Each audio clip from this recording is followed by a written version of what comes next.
Bonjour à tous, toutes nos excuses pour le démarrage en retard de cette émission. Il y a un bouchon terrible entre Abomey-Calavi et Cotonou pour cause des travaux d'aménagement au niveau donc de l'unique pont qui relie les deux arrondissements des deux grandes villes du Bénin. Encore une fois, toutes nos excuses pour le démarrage de cette émission. Pour nos échanges ce matin, nous avons prévu aborder deux sujets. J'espère en tout cas que nos débatteurs pourront être là. D'abord, la situation qui prévaut à la frontière entre le Bénin et le Niger avec Boni Yayi, qui a écrit et alerté l'ancien président du Nigeria, Olusegun Obasanjo, dans la perspective de le voir souffler un mot à l'oreille de l'actuel président du Nigeria, Ahmed Bola Tinubu, et président en exercice de l'Union, de la CEDEAO, qui maintient des sanctions contre Niamey. Ensuite, nous parlerons de la situation de la jeune fille au Bénin. Le 11 dernier, le monde entier célébrait la fille et ses droits. Nous ferons un tour d'horizon de la situation des droits de la fille au Bénin. Nous aurons pendant cette émission deux invités, si tout allait bien, bien évidemment, avec cette pluie aussi qui en rajoute de la sienne. Le premier, Alain Afedjou, viendra nous parler de l'accès des populations à des services administratifs importants. Il est le président de l'association Presse pour les pauvres et nous parlera de la situation critique sur place là-bas à Didja où il concentre un peu son attention cette année. Le second invité est un jeune militant de la vie associative, c'est Herman Kodjo à Séville. Avec lui, nous allons parler de l'importance du militantisme pour un jeune pour la construction de sa carrière. Bienvenue à tous.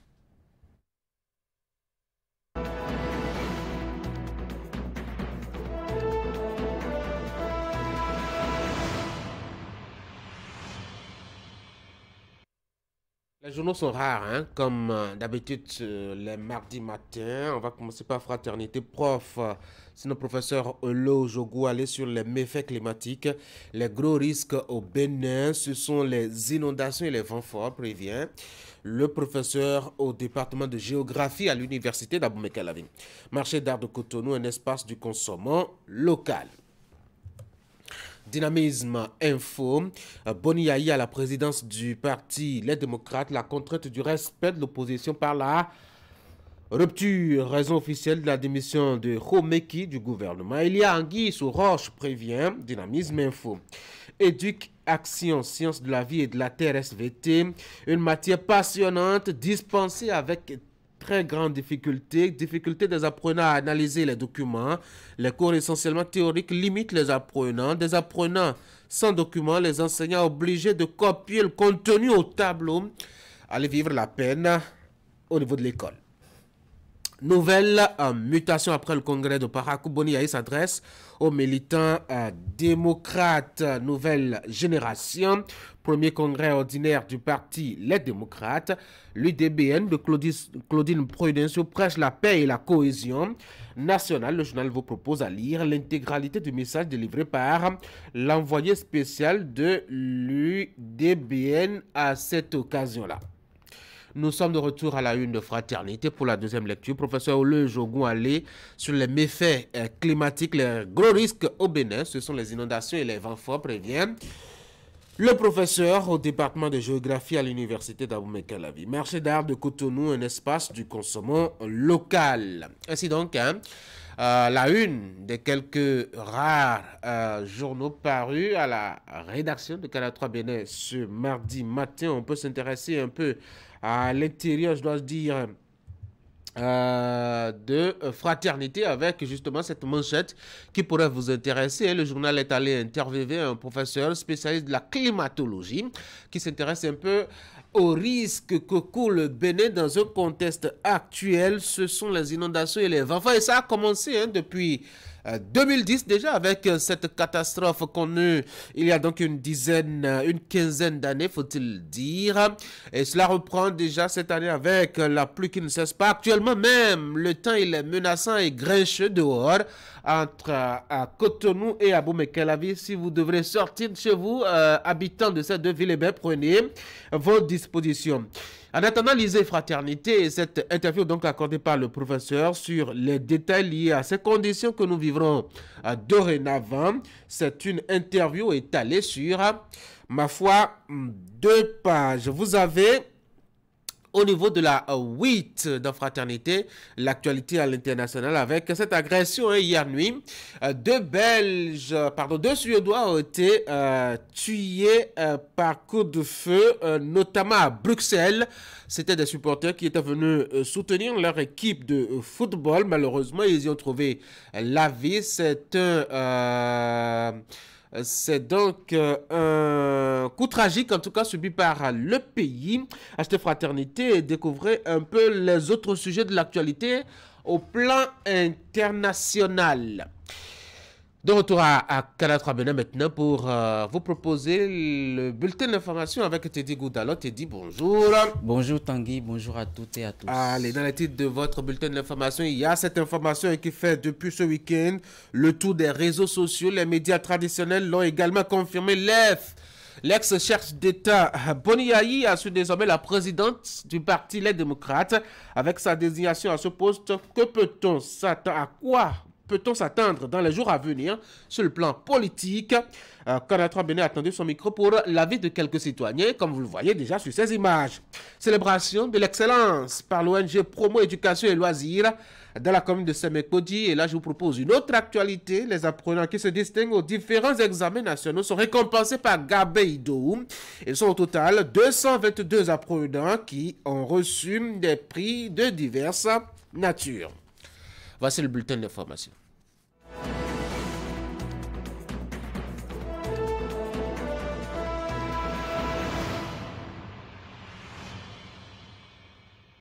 Je vous en soufflais 2 mots à l'entame donc de cette présentation du bulletin de l'information. L'ex-chef d'État Boni Yayi assume désormais la présidence du Parti Les Démocrates. Vous le savez, on en a parlé par ici durant tout le numéro de votre matinale d'hier matin. Avec sa désignation à ce poste, à quoi peut-on s'attendre dans les jours à venir sur le plan politique au Bénin? Canal 3 Bénin a tendu son micro à quelques acteurs qui se sont prononcés pour la majorité des hommes politiques rencontrés là-dessus. L'enjeu politique au Bénin est désormais de taille pour le compte des élections générales de 2026. Voici leurs différents avis. Dans l'espace politique du Bénin, naturellement, ce qui va changer déjà, c'est ce qui se passe depuis qu'il a été annoncé que c'est le président Yayi Boni qui prend la tête du parti. C'est le branle-bas dans le pays. Et dans le paysage politique au Bénin, je crois que au regard des entités politiques que nous avons, les autres entités qui sont en face du Parti Les Démocrates comprendront désormais que l'enjeu est de taille. D'aucuns pourraient craindre peut-être que le dialogue soit encore plus difficile avec l'opposition. Dialogue plus difficile parce que Boni Yayi, jusque-là, sa position parfois de retrait, même si on sait qu'il est le soutien fondamental de ce parti d'opposition, il gardait un retrait en tant qu'ancien président qui lui permettait jusque-là d'être dans la médiation, n'est-ce pas, avec le pouvoir en place. Il pouvait se déplacer, aller rencontrer Patrice Talon. Maintenant qu'il descend lui-même dans l'arène cette fois-ci, cela pourrait vicier un peu le débat parce que ça dit un certain nombre d'intentions. C'est une première depuis du renouveau démocratique qu'un ancien président de la République, n'est-ce pas, arrive après l'exercice en fait du pouvoir d'État, se retrouve en fait à présider un parti politique dans notre pays. C'est une première et je pense que c'est à prendre en compte et c'est à percevoir comme tel. Comme il n'y a pas un texte de la République qui interdit à quelqu'un de passer du président d'honneur au président du parti ou du président de la République à un président de parti, donc on ne peut pas donc s'opposer ou trouver ça normal que le président Boni Yayi ait décidé d'être le président du parti Les Démocrates. Yayi Boni, en 2016, en passant le témoin au président de la République actuelle, avait promis, si mes souvenirs sont bons, c'est qu'il déclarait qu'il finissait ainsi avec la politique, qu'il allait peut-être s'occuper d'autre chose. Mais là, force est de constater en fait que, avec les événements dont on parle, c'est qu'il a changé d'avis. Boni Yayi n'est pas n'importe qui, il faut le reconnaître. Mais aujourd'hui, bon, espérons que cela permette véritablement encore aux acteurs de la mouvance présidentielle, notamment les partis de la mouvance présidentielle, de retrousser davantage les manches pour se mettre au travail, parce que on connaît Boni Yayi, des spectacles de concert ou de football un peu partout pour désormais montrer qu'il est président du parti politique Les Démocrates. Il ne faut pas, n'est-ce pas, s'attendre à d'autres spectacles avec Boni Yayi. Donc on verra ce que ça va donner pour l'échiquier politique national. Je pense qu'il devra tenir compte de beaucoup de choses et pour qu'on évite au peuple béninois qui ne veut que la paix, qui veut que voir ses souffrances s'amoindrir, qui veut des résultats concrets et non la politique politicienne à laquelle nous sommes habitués. Le peuple béninois veut voir ses souffrances s'alléger. Alors, on ne veut pas continuer dans une guéguerre de personnes, mais plutôt apporter des solutions concrètes aux problèmes des masses. Je voudrais donc inviter tous les acteurs politiques, notamment la jeunesse, de ne pas tomber dans le piège qui nous met dans un combat en deux personnes et qui nous fait oublier les combats de développement, des échéances qui nous attendent, des défis qui attendent nos pays, qui doivent, travailler à pouvoir reculer tout ce que nous avons appelé, ou bien tout ce que nous pouvons appeler aujourd'hui comme notre adversaire, notre ennemi, qui est la pauvreté. C'est l'unique combat qui nous reste à faire et par conséquent, on ne va pas s'enfermer dans une guerre entre deux personnes, dans des querelles entre deux personnes et oublier ce qui est fondamental pour nous, qui est le développement de notre pays. Parlons d'autre chose, moins politique maintenant. Atelier de capitalisation du projet dénommé Passeris et équité de l'agence belge de développement Enabel. Les travaux ont démarré hier lundi à Cotonou, vous nous dites, Teddy Goudalon. Absolument, Tanguy Agoyi, organisé du 16 au 29 octobre 2023. L'initiative mobilise les acteurs à divers niveaux du système sanitaire. Les participants ont pour principale mission d'analyser les actions des programmes santé de Enabel en appui aux réformes du système sanitaire du Bénin. Ingrid Der et Eder Hunkpevi y étaient. Maillon important du système sanitaire, ces acteurs sont conviés à un exercice de réflexion et d'analyse profonde des actions innovantes des programmes Passeris et équité de l'Agence belge de développement Enabel. Ceci en appui aux réformes sanitaires en cours au Bénin. Animée par le docteur Chakom Namboni, c'est cette conférence inaugurale qui ouvre le bal des activités. Elle porte sur la contribution des programmes santé à la mise en œuvre des réformes et priorités du secteur qu'elle place pour l'apprentissage. Il s'agira pour nous d'identifier les forces, mais aussi les faiblesses de nos initiatives et de nos expériences. Il s'agit également d'apprendre, donc de dégager des leçons et de voir les racines sur lesquelles nous pouvons construire l'avenir. Fruit de la coopération bénino-belge, Passeris et Équité couvrent les départements de l'Atlantique, du Koufo et des Collines. Deux programmes majeurs qui s'alignent sur les priorités du programme d'action du gouvernement béninois. De ce partenariat sont nés plusieurs projets dont quelques-uns sont dressés ici par le représentant résident d'Enabel.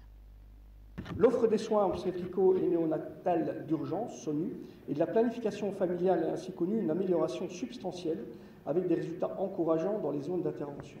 La formation initiale des ressources humaines a également fait l'objet d'une attention particulière avec l'appui aux écoles de formation d'infirmiers et de sages-femmes, notamment la création de 4 masters spécialisés accompagnés par l'octroi de plusieurs dizaines de bourses aux apprenants. Dans le domaine de la santé sexuelle, des adolescents et jeunes des départements de l'Atlantique et du COFO ont pu bénéficier d'espaces dédiés pour des services socio-éducatifs et cliniques répondant à leurs besoins en toute confidentialité.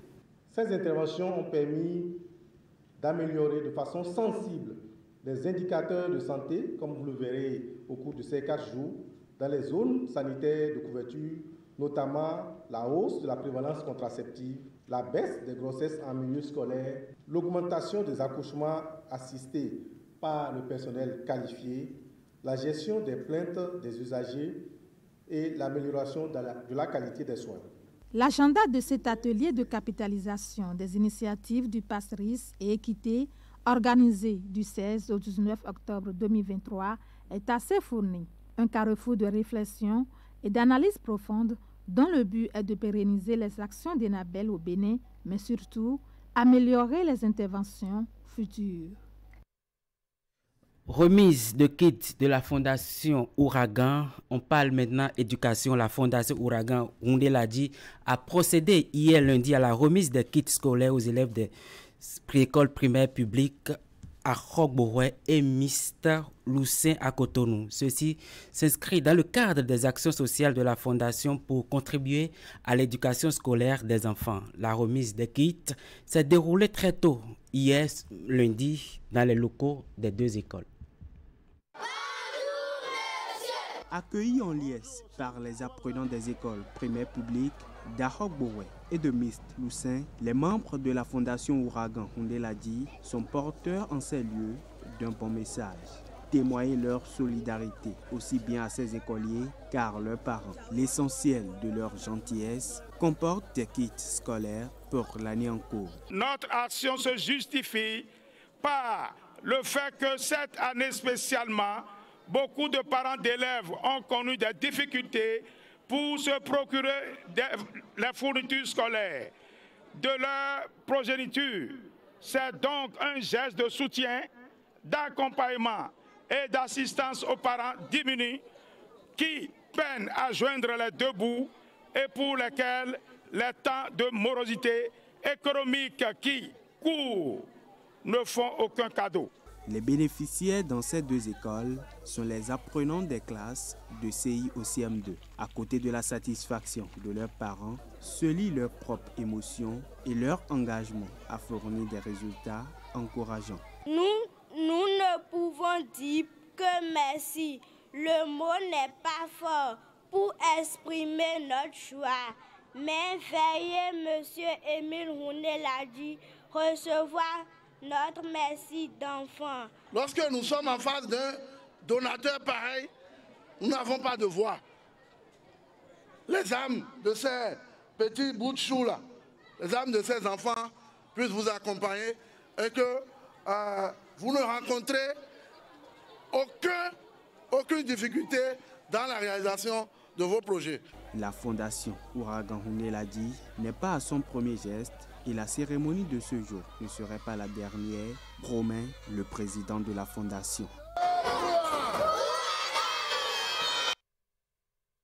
Eh bien Tanguy, on va s'arrêter là pour ce matin en attendant de retrouver Eric Guédénon pour le 13h, l'édition de la mi-journée. Absolument. Il n'y a pas que l'édition de 13h.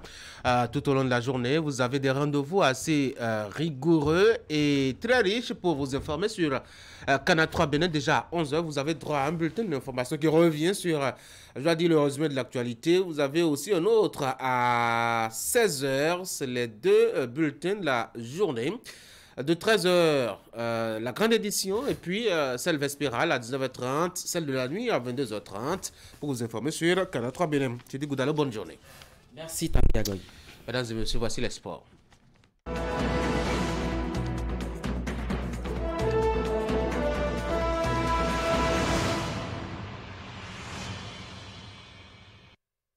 Traditionnellement, les mardis sur Sport Matin, on a droit à l'actualité des internationaux à l'étranger. Ali Moumouni, bonjour. Ce matin, on ne peut pas avoir de leurs échos parce que c'est la trêve. Alors, on parle de quoi?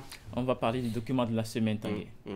Alors, on parle donc du document de la semaine. C'est quoi le sujet? Et ce matin, ce sera axé sur un club de football béninois.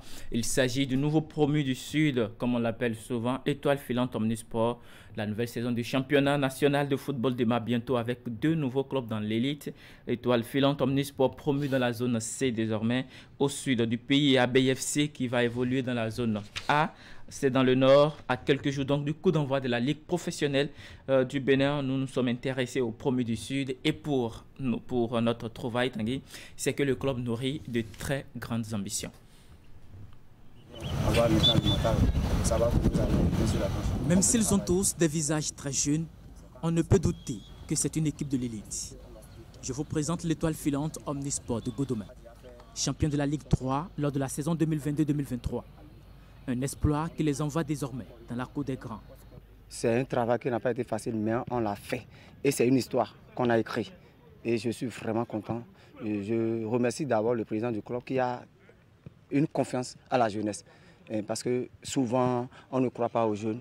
Mais nous, on s'est dit, on peut faire quelque chose et on l'a fait. Donc vraiment, je n'ai pas les mots pour qualifier cette montée. C'est une première dans l'histoire du club. Une nouvelle page qui s'ouvre à l'occasion de la saison 2023-2024 dans la Ligue professionnelle du Bénin.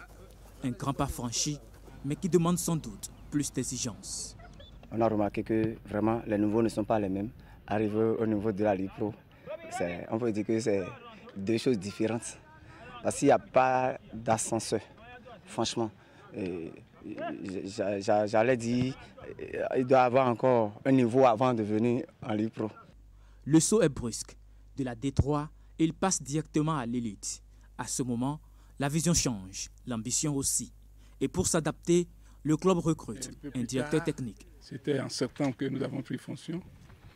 Nous avons partagé donc les directives avec le bureau, les dirigeants, et nous avons compris que c'est possible, puisque nous avons affaire à des jeunes qui sont là. Et quand on dit jeunes, ceux qui sont prêts à donner le meilleur d'eux-mêmes, ils sont ambitieux et nous pensons qu'avec eux, nous pouvons aller loin.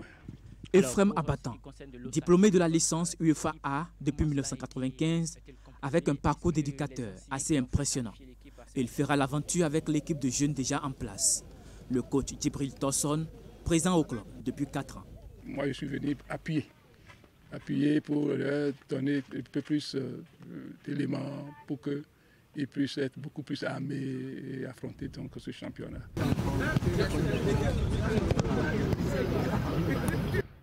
On a déjà donné les tâches à chacun des deux.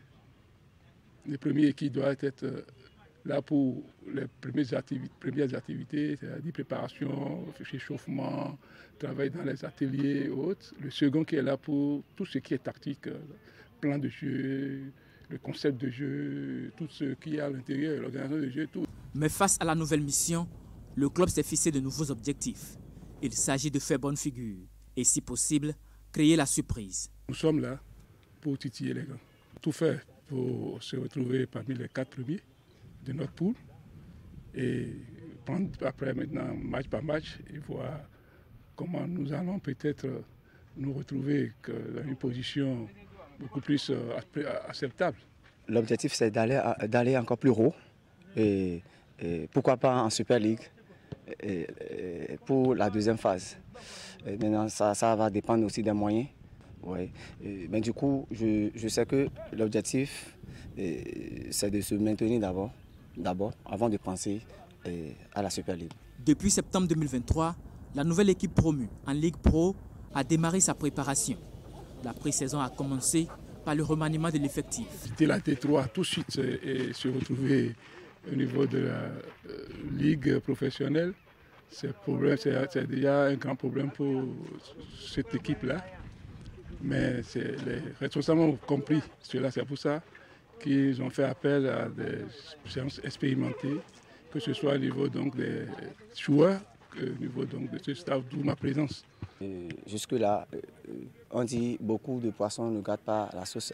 Ou bien, si nous devons avoir des joueurs plus, il faut aussi tenir compte de la seconde phase pour ne pas user des licences et autres.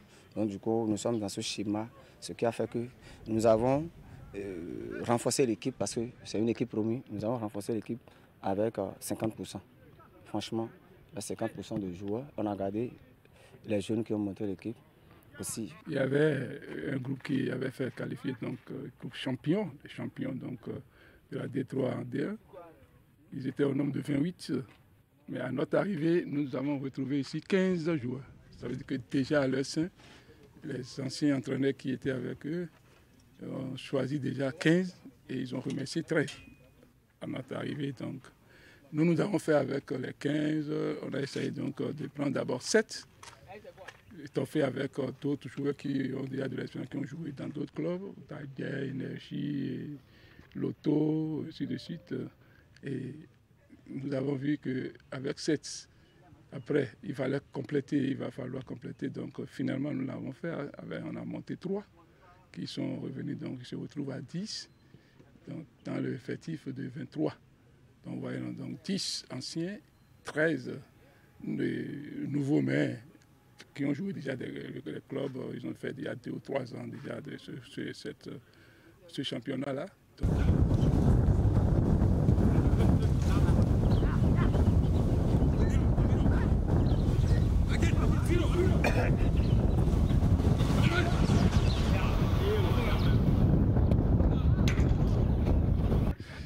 Bon, je pense d'abord apporter mon expérience parce que c'est une équipe très jeune.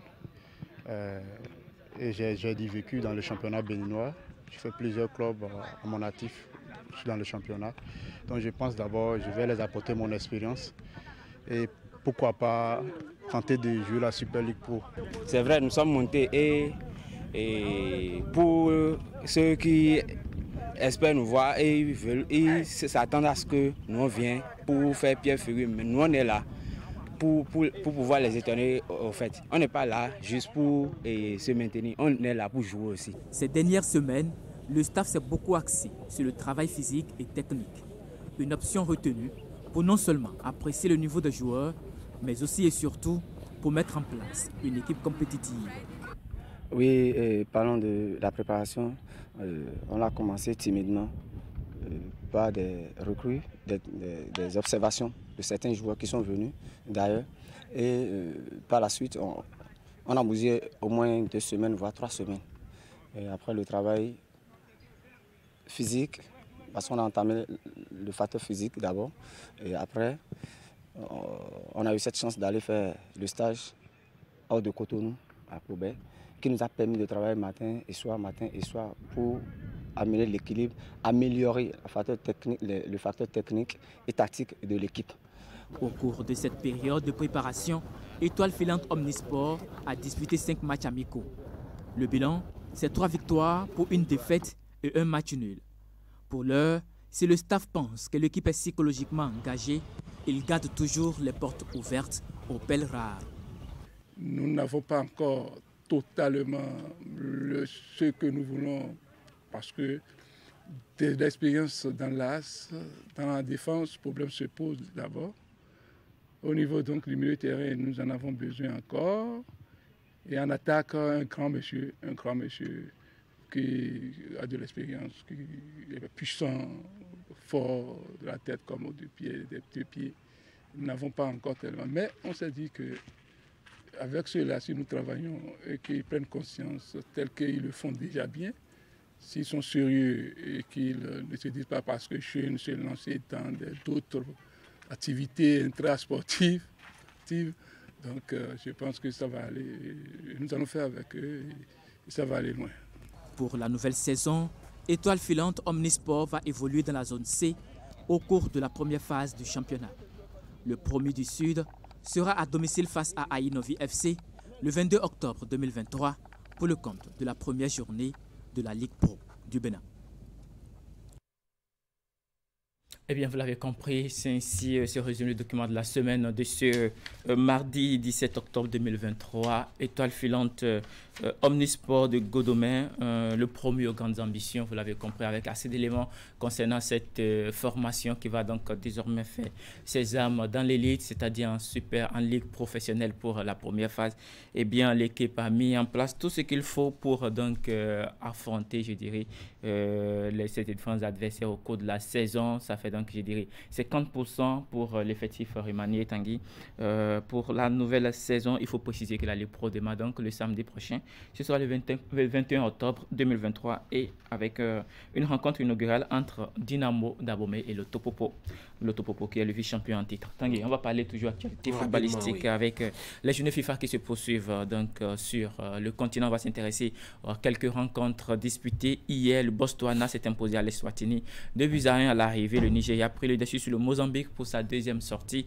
3-2 pour les Super Eagles de Nigeria. La Russie et le Kenya se sont séparés 2 buts partout pour la formation kenyane qui tient en échec son adversaire. L'Algérie et l'Égypte se séparent 2-2, un but partout. Et pour finir, la victoire du Sénégal, c'était face au Cameroun hier soir. But de Sadio Mané inscrit à la 35e minute sur penalty. Aujourd'hui, on a concocté pour vous un tableau de quelques rencontres qui seront intéressantes dans la journée. Comme toujours pour les journées FIFA sur le continent, la Mauritanie affrontera le Burkina Faso à partir de 13h. À la même heure, la Guinée-Bissau affrontera le Togo. La Zambie jouera contre l'Ouganda toujours à 13h. Et puis la Somalie qui aura pour adversaire la Sierra Leone. Le Cap-Vert jouera contre les îles Comores à 14h. L'Angola affrontera la République démocratique du Congo. L'Arabie saoudite sera l'adversaire à jouer du Mali. Le Madagascar et le Bénin vont jouer à 16h30 Tanguy pour la deuxième sortie des Guépards du Bénin. Pour finir les 2 dernières rencontres, la Guinée sera l'adversaire du Gabon et puis le pays hôte de la prochaine Coupe d'Afrique des Nations, la Côte d'Ivoire, sera l'adversaire à jouer bien entendu de l'Afrique du Sud. C'est l'essentiel à retenir ce matin, Tanguy. Allez, Monique, merci beaucoup. Vous passez une très bonne journée. Mesdames et messieurs, voici notre invité.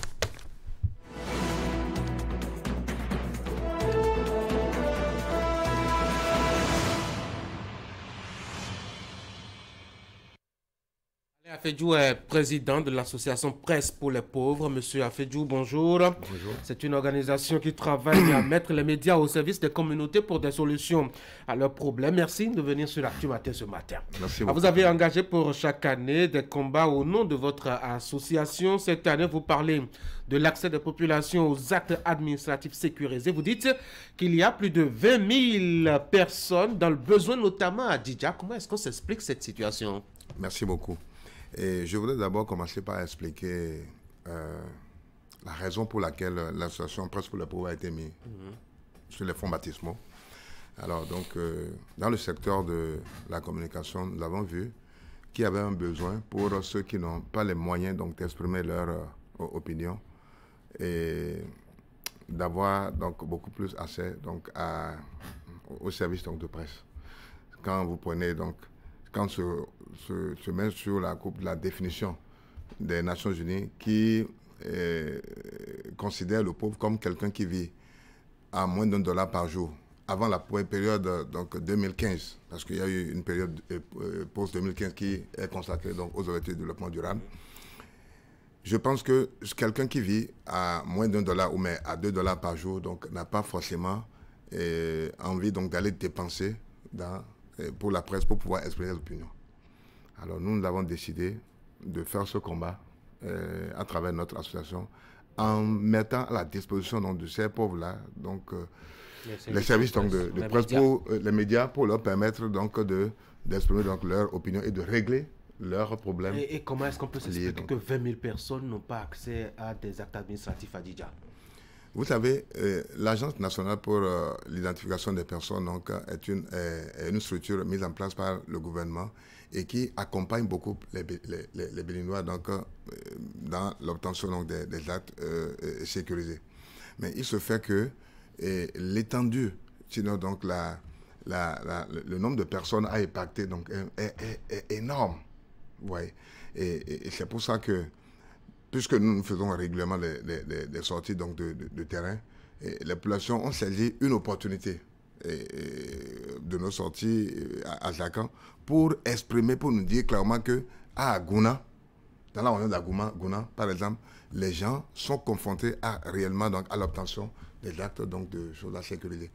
Et nous sommes allés faire une enquête de terrain et nous nous sommes rendus compte effectivement que la population majoritairement est analphabète. Et il faut absolument un répondant pour pouvoir leur expliquer les bienfaits de ces actes. Comment les obtenir. Et voilà, les obtenir. Et en plus de ça, c'est qu'ils nous ont dit clairement que ça pose réellement des problèmes d'éducation.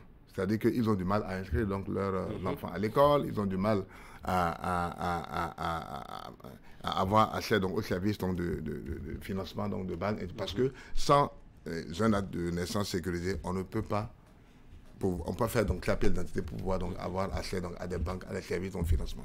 Et donc, nous sommes dit que, comme nous sommes dans ce domaine, nous faisons le combat pour la lutte contre la pauvreté, le porte-parole. Et en plus, puisque donc l'État est en train donc, de vouloir mettre en place des mécanismes d'accélération de l'atteinte des objectifs de développement durable, je pense que donc, cette problématique-là est bien indiquée, surtout en cette période où on parle beaucoup plus donc, de l'atteinte des ODD. Tout à fait. Mais maintenant, quelles sont les solutions que vous préconisez justement face à cette situation-là? Oui, mais nous allons, en principe, aujourd'hui c'est le 17 octobre, la communauté internationale célèbre la journée internationale pour l'élimination de la pauvreté. Donc en principe, nous devrions être sur le terrain pour pouvoir donner la parole à ces gens-là qui sont dans le besoin et donc d'obtention des dates sécurisées.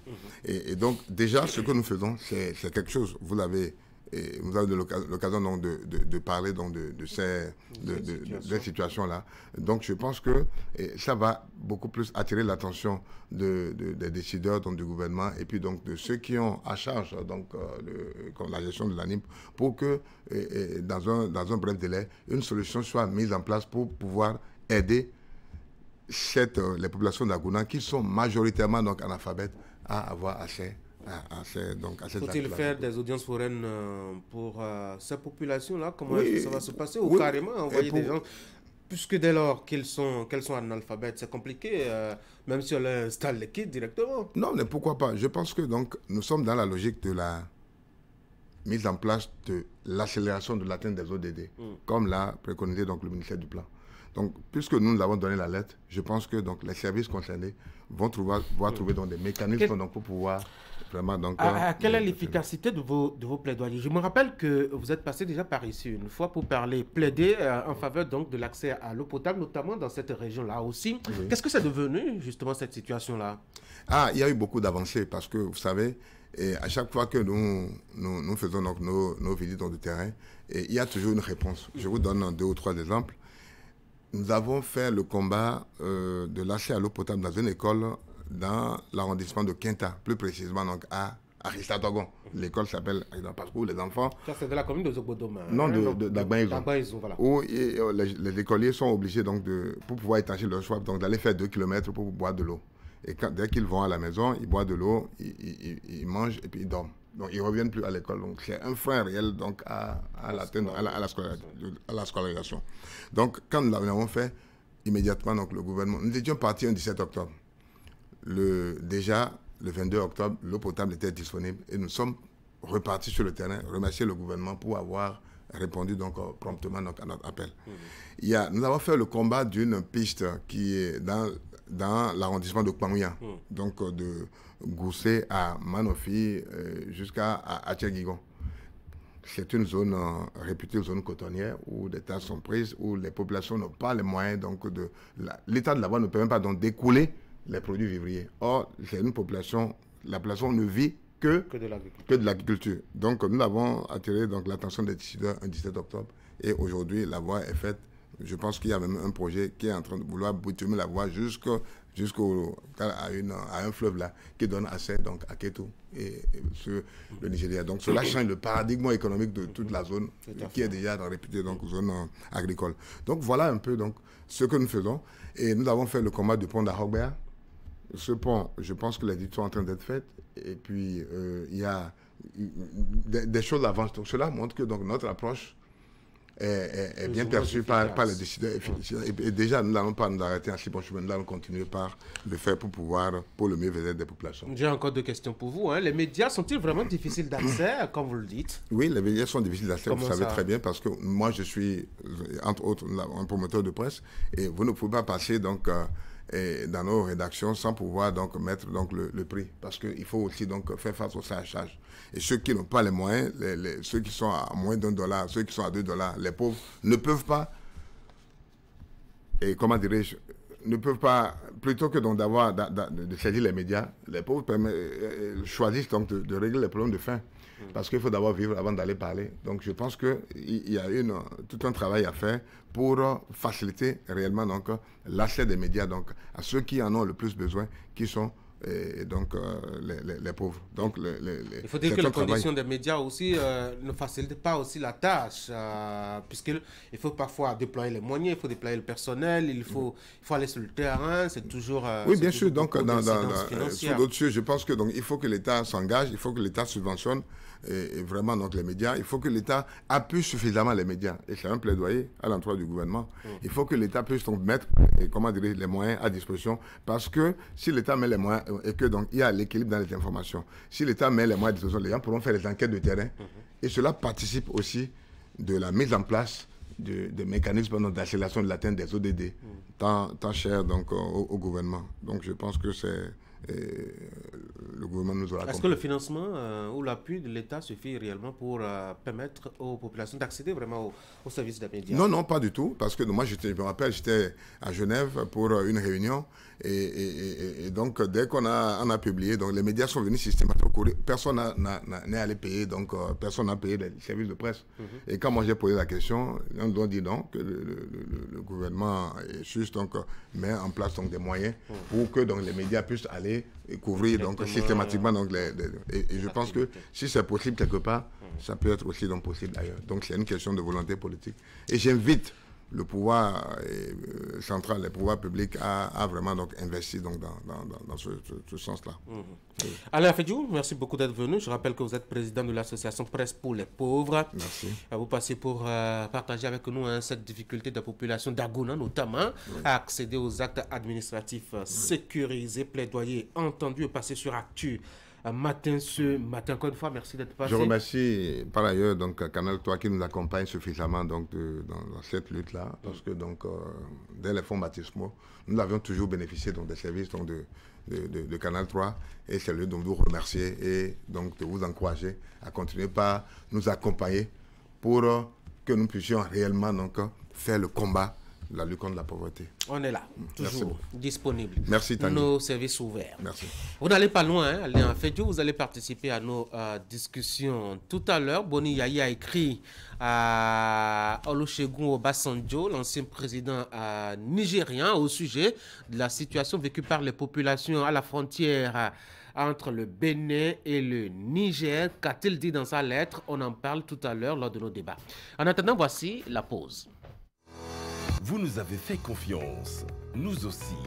Vous nous avez adoptés, nous aussi. Merci d'avoir choisi Air Froid. Ainsi, nous avons amélioré pour vous la qualité de nos climatiseurs.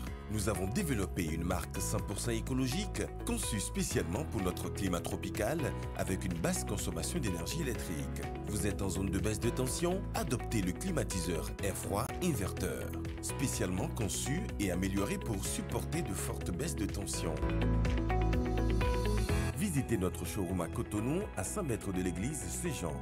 Air Froid, des climatiseurs à basse consommation d'énergie électrique. Contact 61 17 63 77. Site web airfroidbenin.com.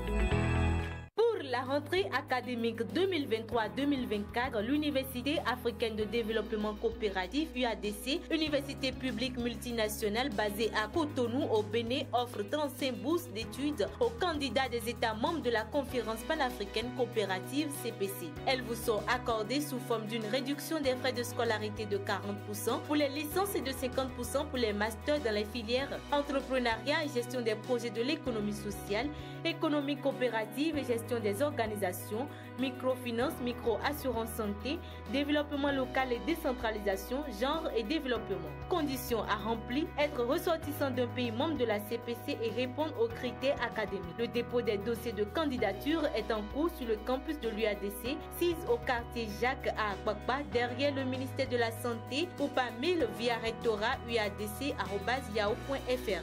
Pour plus de renseignements, contactez-nous au phone ou WhatsApp plus 229 95 38 12 84 ou 97 88 0025. À l'UADC, nous formons pour le développement de l'Afrique.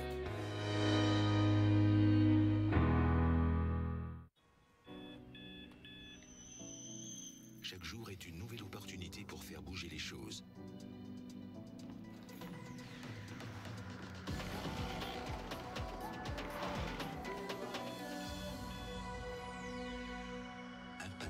Pour atteindre vos ambitions. Alors, donnez-vous à fond.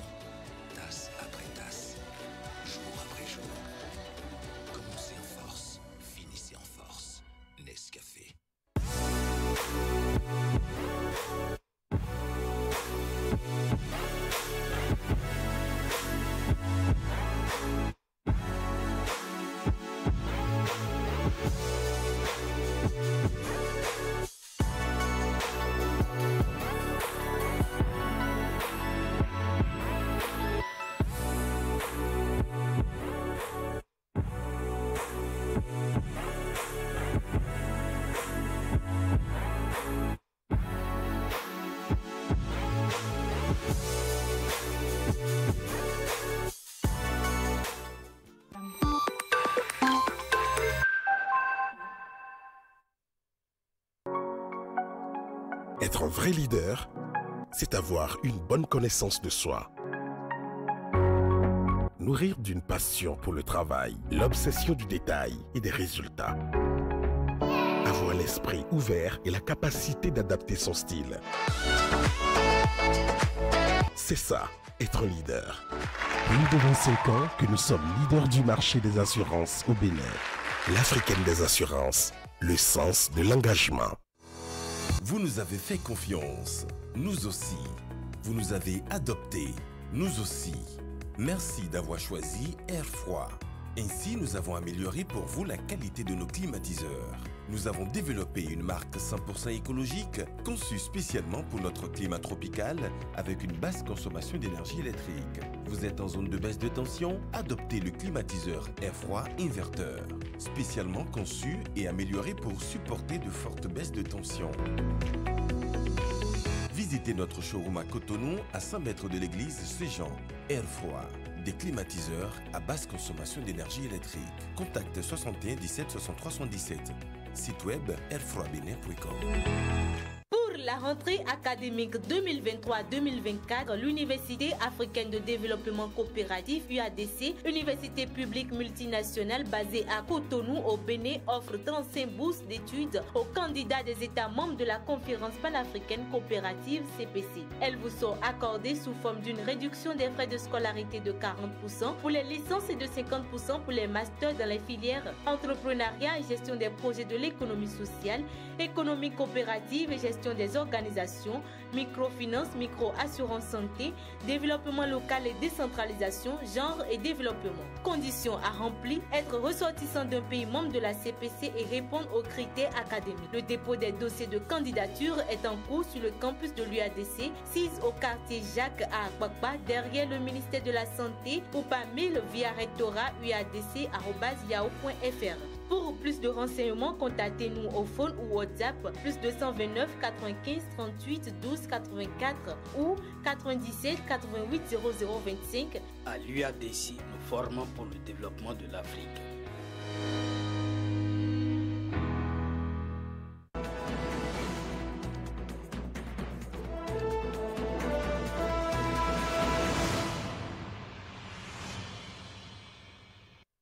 Nous sommes de retour sur ce plateau pour engager nos discussions ce matin avec les différents acteurs qui sont déjà installés. Dois-je les présenter encore? Vous les connaissez déjà.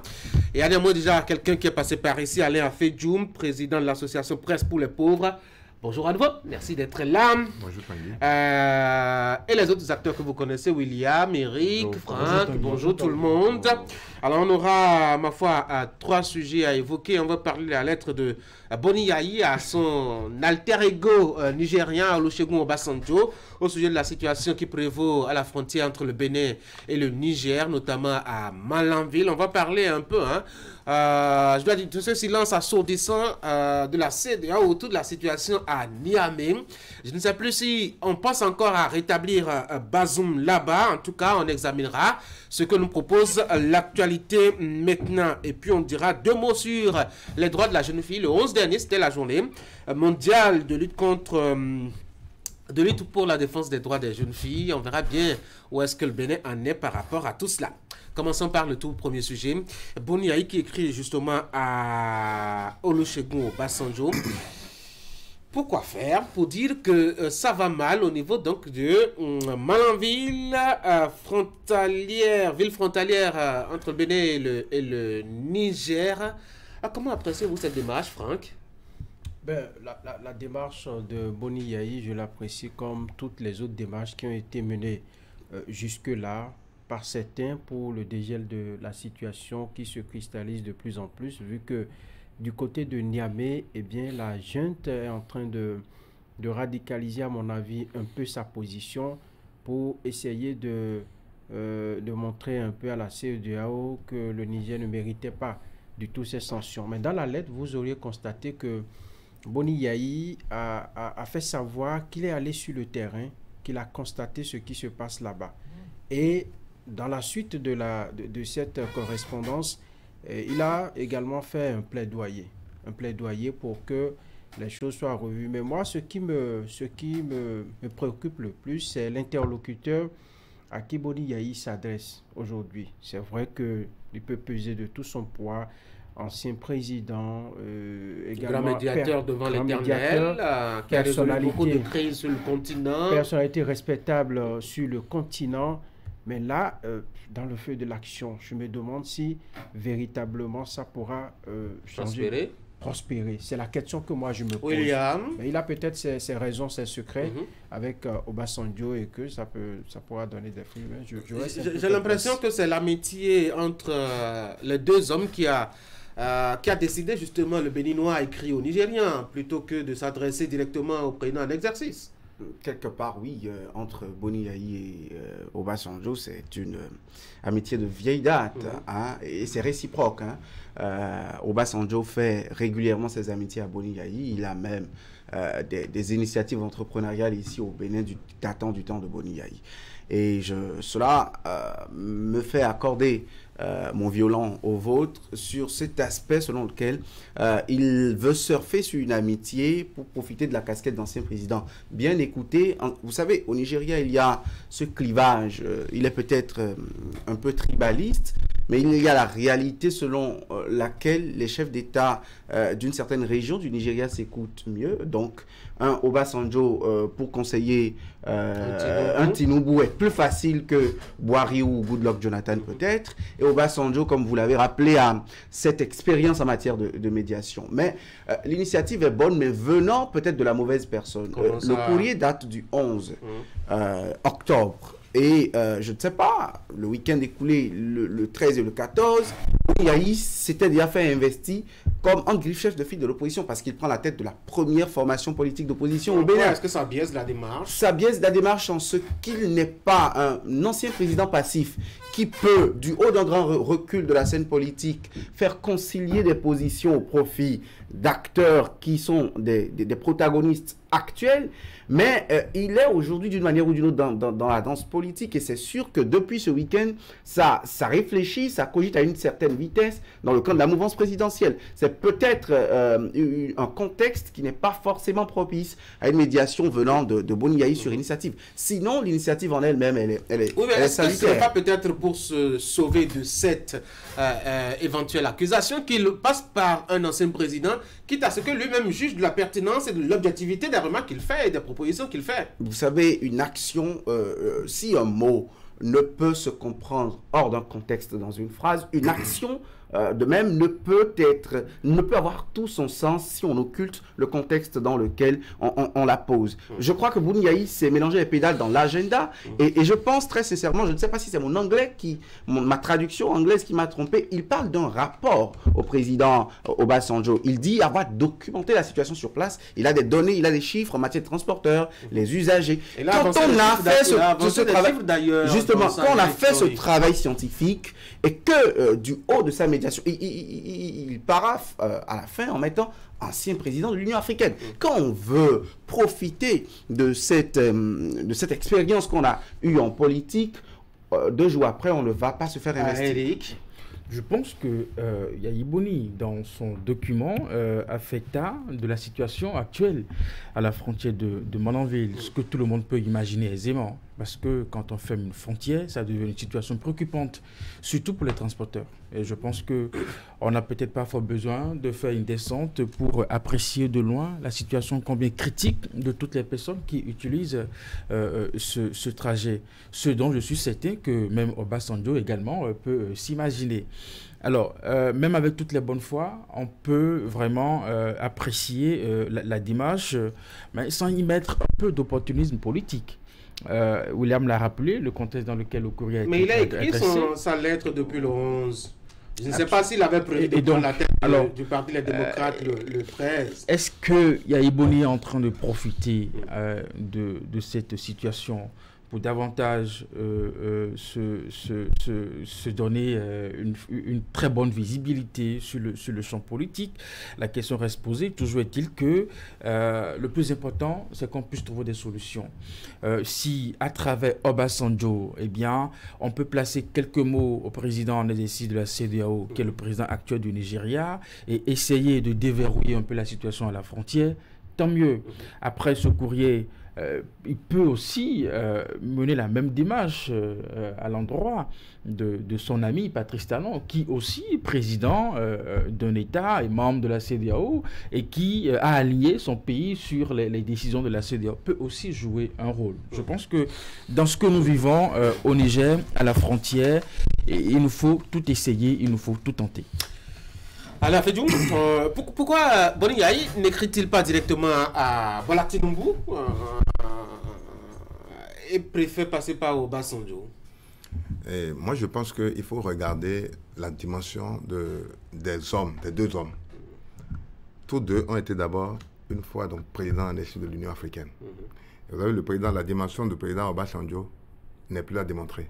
Il a tenté de régler la crise donc, en Éthiopie, entre les Tigrés et puis donc avec brio. Ensuite, Jeune Afrique l'a présenté comme l'un des hommes les plus influents de l'Afrique. Vous voyez, donc cette dimension-là lui donne une certaine notoriété. Obasanjo a été 2 fois président de la République quand même au Nigeria. C'est pas rien du tout. Et en plus de ça, c'est que il faut aller lire la dimension culturelle qui existe entre les 3 hommes, excusez-moi. Quand on regarde Obasanjo, quand on prend Yayi Boni, Obasanjo et puis Tinubu, je suis sûr qu'il y a un as Nago Yoruba qui se précède là. Et vous savez, la langue est un vecteur de communication et un vecteur donc, qui arrange beaucoup donc, les choses en matière de gestion des crises. Donc il y a cette dimension-là qui veut. L'autre chose qu'il faut... Bonne raison d'ailleurs pour aller directement parler Yoruba ou Nago à Tinubu plutôt que d'avoir un intermédiaire. Oui, parce que vous savez, donc, il venait de prendre la tête d'un parti. Donc si on le prend comme président du parti, donc le plus grand parti d'opposition, je pense que donc il est dans une mauvaise posture pour aller parler directement donc, à un chef d'État. Ça prend une dimension politique. Mais je vous dis, la politique, c'est une question d'opportunité. Quand quelqu'un parlait d'opportunisme, donc je dis, peut-être que Yayi Boni en amont sait déjà que donc la médiation peut porter en utilisant par exemple donc la langue. Est-ce que vous comprenez? Si aujourd'hui, d'une manière ou d'une autre, demain, après cette lettre, il y a eu un dégel de la situation et que donc il y a un début de solution. Vous voyez donc la masse, donc la population, donc ça devait impacter. Le capital politique, ça représente donc et ça c'est un peu donc. Mais il est quand même aussi souhaitable que le président Yayi Boni, par rapport à sa posture donc d'ancien président et d'ancien président en exil de l'Union africaine, puisse aussi donc se rapprocher du président Talon, pour que donc les deux puissent donc échanger. Parce il a beaucoup de casquettes là et ça va brouiller les pistes. On ne saura plus si c'est l'opposition, enfin l'opposant qui vient, ou si c'est le chef de file de l'opposition qui vient, ou si c'est l'ancien président qui vient, ou bien si c'est l'ancien président de l'Union africaine qui vient. Ça va brouiller un peu la communication. Non, je crois que la question est réglée. Quand il est allé à Malanville, je l'ai entendu dire par 3 fois, écoutez, je suis venu en tant que citoyen, je suis venu en tant qu'ancien président. Moi, j'ai écouté ça dans les extraits qui sont passés. Donc, comme tel, moi, je pense que du retour de Malanville, la démarche amenée par Boni Yayi, c'était d'aller voir le président Patrice Talon. Parce qu'il sait que dans l'antichambre de la CEDEAO, de l'UEMOA et tout, les décisions se prennent en concertation. J'ai écouté Maître Robert Dosouké a dit quelque chose de très important. Il dit... Aujourd'hui, ça peut jaser du côté du Niger, ça peut faire mécontent, ça peut faire tout ce qu'on veut, mais ce sont les chefs d'État eux-mêmes et signés par les présidents du Niger, du Burkina, ainsi de suite, tous ceux qui sont membres de la CEDEAO, ils ont signé cet accord-là, ce protocole pour dire, lorsqu'il y a ce genre de situation, il y a possibilité d'intervenir, par exemple, militairement. C'est écrit et c'est signé par les autorités lorsque les tests avaient été présentés à ces présidents. Donc, moi, je pense que la démarche, c'était de venir voir le président Patrice Talon pour voir la situation sur le terrain, vous la présenter. Et vous, au niveau de la CEDEAO, je voudrais que vous portiez la voix des populations. Vous savez, Yayi Boni est un communicateur. Pourquoi c'est seulement au lendemain de ce congrès de Parakou que la lettre est sortie sur les réseaux sociaux? Vous ne voulez pas que la lettre adressée à une personnalité paraisse dans la presse d'abord avant que ça atteigne l'autorité en question? Il l'a écrite le 11, je crois. Depuis le 11, et nous savons avec quelle célérité les choses apparaissent aujourd'hui sur les réseaux sociaux lorsque ça arrange. Dans tous les cas, on ne peut pas lui en vouloir. Mais moi, je pense que la démarche qui aurait pu être un peu judicieuse, à mon avis, c'est que vous avez quelqu'un qui est dans le feu de l'action et qui n'est pas votre ennemi, parce que vous pouvez être des adversaires politiques. Peut-être que c'est supposé que Talon a les mêmes informations et qu'il n'a pas besoin d'être... Non, mais il faut chercher la solution. La solution que vous allez chercher loin. Allez, en fait, tu as envie de placer un mot rapidement. Oui. Je voudrais d'abord, donc, si on se met dans le contexte donc, de la CEDEAO, qui devrait être la CEDEAO des peuples, je pense que donc, la démarche donc, du président Yahya Boni n'est pas aussi mauvaise que ça. Parce que donc c'est une situation qui impacte directement la vie des populations et des deux pays. Vous voyez.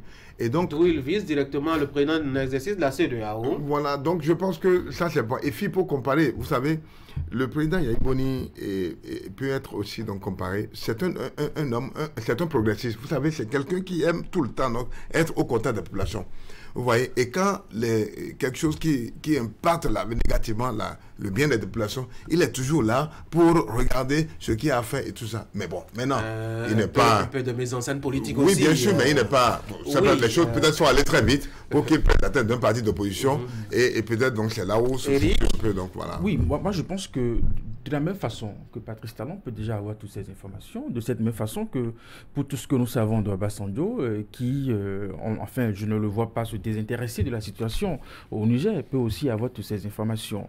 Si tant est qu'on veut mobiliser l'ensemble de tout ce que nous avons comme sagesse dans notre sous-région autour de Tinubu pour trouver une solution, Patrice Talon reste aussi un acteur, n'est-ce pas, avec qui on peut aller et porter des doléances, porter justement les informations qu'on a pu avoir sur le terrain et faire en sorte qu'autour de Tinubu, qu'il y ait plusieurs voix, n'est-ce pas, qui demandent qu'on puisse ouvrir, par exemple, les frontières. Nous savons déjà qu'aujourd'hui, Patrice Talon, on lui a confié un certain nombre de missions. Avant même l'ouverture de la crise au Niger, il devrait aller rencontrer nos amis du Burkina, du Mali et bien d'autres pays pour engager des discussions. Il était déjà dans cette dynamique quand la crise est venue. Donc je pense que, comme l'a dit Franck, quand des situations du genre arrivent dans un État, même qu'on ait plusieurs casquettes ne devrait pas être un problème.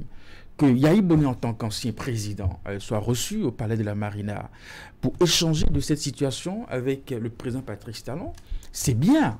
C'est bien, ça nous met dans un contexte que quand l'heure chaude, eh bien, on peut s'éloigner de toute considération politique et s'asseoir et ensemble trouver une solution. Peut-être qu'à cela, l'ancien président Soglo peut aussi s'ajouter pour qu'ensemble, on puisse vraiment aller de l'avant. Ne serait-ce que pour montrer l'image de deux anciens présidents à côté du président actuel qui se préoccupe de ce qui se passe véritablement à la frontière. Allez, rapidement, ça va être vraiment bref. Vraiment bref. Franck, je pense que avec les analyses juridiques que j'ai lues, les protocoles additionnels de 2012 et de 2015 de Lomé, de la CEDEAO, sont plutôt des subterfuges de l'instance sous-régionale pour s'immiscer dans certaines situations internes des États et s'arroger des prérogatives qui ne lui reviennent pas. Et je suis de ceux qui pensent fermement que la CEDEAO a assez d'illégalité dans ses sanctions qu'elle donne. Parfois, la belle preuve, le Mali a eu raison de l'UEMOA avec les sanctions économiques. Et deuxièmement, l'intervention militaire était un fantasme soutenu par les puissances occidentales. Et tout de suite, quand ont eu des revers, ils ont éteint le sujet. On en viendra tout à l'heure. Et deuxièmement, moi, j'aimerais vous lire... J'aimerais vous lire un bout du contenu de Boni Yayi traduit en français. Il dit exactement ceci. Je vous demande aujourd'hui de parler à son Excellence, le président Bola Ahmed Tinubu, président en exercice de la CEDEAO, qui est le seul à pouvoir accélérer la résolution de la situation. Je suis parfaitement d'accord avec vous que Patrice Talon est un bon interlocuteur et quand le chef de file de l'opposition irait le voir, peut-être, ça fait bonne image pour le Bénin. Mais n'oubliez pas les moyens qu'il utilise. Ses arguments, selon lui, c'est que le président en exercice de la CEDEAO est mieux placé pour conduire les discussions. Allez, on va changer de sujet, les gars. Le temps, il est vraiment parti. J'ajoutais quelque chose. Je pense que lorsqu'il y a des situations préoccupantes, il faut aussi avoir, donc, comment dirais-je, une posture donc, de rassembleur. Vous voyez. Moi, la crise donc, française, lorsqu'il était question de rapatrier comment dirais-je, et que le président Macron résistait, il a été obligé donc, de convoquer dans toutes les forces vives donc tant de l'opposition que de la mouvance pour pouvoir donc échanger avec eux sur des questions, sur des raisons à prendre. Non, c'est pas. On ne parle pas. Non, je ne parle pas. Allez, on va changer de sujet. On ne parle pas de Boni Yayi, mais on parle donc des acteurs politiques qui peuvent donc contribuer à quelque chose. Qui a conduit à cet état de choses aux frontières entre les deux nations. Le coup d'État, on a l'impression que là-bas, les priorités ont changé. Plus de guerre là-bas pour faire revenir Bazoum, même si on fait semblant d'oublier un peu que les sanctions économiques en cours actuellement, Eric. Le soldat Bazoum abandonné. Vous savez ce que je pense. Pour moi, il n'a jamais été question. Ma question, c'est simple. Il n'a jamais le soldat Bazoum abandonné, visiblement. Écoutez, nous sommes dans une crise, n'est-ce pas? Et ça fait son bout de chemin. Les démarches diplomatiques sont toujours en cours, à ce qu'on puisse vraiment trouver une solution. Et comme je le disais tantôt, il n'a jamais été question d'aller intervenir au Niger. On a pris des mesures. Il n'a jamais été question on a brandi. Vous avez vu un militaire, je ne sais pas, quelqu'un. Il n'a jamais été question. On a pris une option. On a toujours dit que c'est une option sur la table. Option sur la table. En tout cas, apportez-moi la preuve du contraire de ce que la date d'aujourd'hui, on a envahi le Niger pour mettre Bazoum à la tête de ce pays. Il n'en est pas question. Non, Bazoum n'est pas abandonné. Dans la crise, il y a eu des J'ai l'impression que lui-même, il s'est dit, bon, il vaut mieux que je prenne mon destin en main. Il a commencé à faire des... comment est-ce qu'on appelle cela, mener des actions devant des juridictions. On lui a même fait gagner un procès rapidement à Niamey la dernière fois. Oui, pourquoi pas. Vous savez que dans cette situation, comme je l'ai dit, il y a eu des développements. Aujourd'hui, est-ce que la priorité véritablement c'est la personne de Bazoum ou c'est de sauver un peu ou d'amoindrir les effets de cette crise-là? Vous avez parlé tout à l'heure de ce qui se passe à la frontière ou la population. Oui, mais si c'est ça la priorité, pourquoi on maintient les sanctions encore? Non, si vous suivez un peu les informations, au Niger, par exemple, la famine sévit sérieusement. Au lieu que de parler de Bazoum, il faut mieux ouvrir les frontières. Il faut ouvrir les frontières, il faut amener des vivres aux Nigériens qui, même avant la crise, avaient des problèmes de subsistance dans certaines zones. Aujourd'hui, on va vous parler de ce que il faut enlever les troupes, il faut que les soldats nigériens occupent davantage le territoire. Et donc, Bazoum, son cas peut-être peut revenir sur tapis après, mais il y a des priorités en fonction du développement de la crise. J'aimerais très rapidement dire à Eric que des gens sont tentés de vous dire qu'il y a eu même des tentatives d'intervention. L'intervention a été brandie, mais ils ont parlé plutôt de ce que ce n'est pas une guerre entre des États, mais que c'est une guerre avec une armée précisément, une junte qui est venue au pouvoir s'accaparer. Bon, c'était la religion de nos chefs d'État à l'époque. Aujourd'hui, je ne sais pas s'ils se sont reconvertis. Mais je pense très sincèrement que même Boni Yayi demande à ce que Bazoum soit libéré.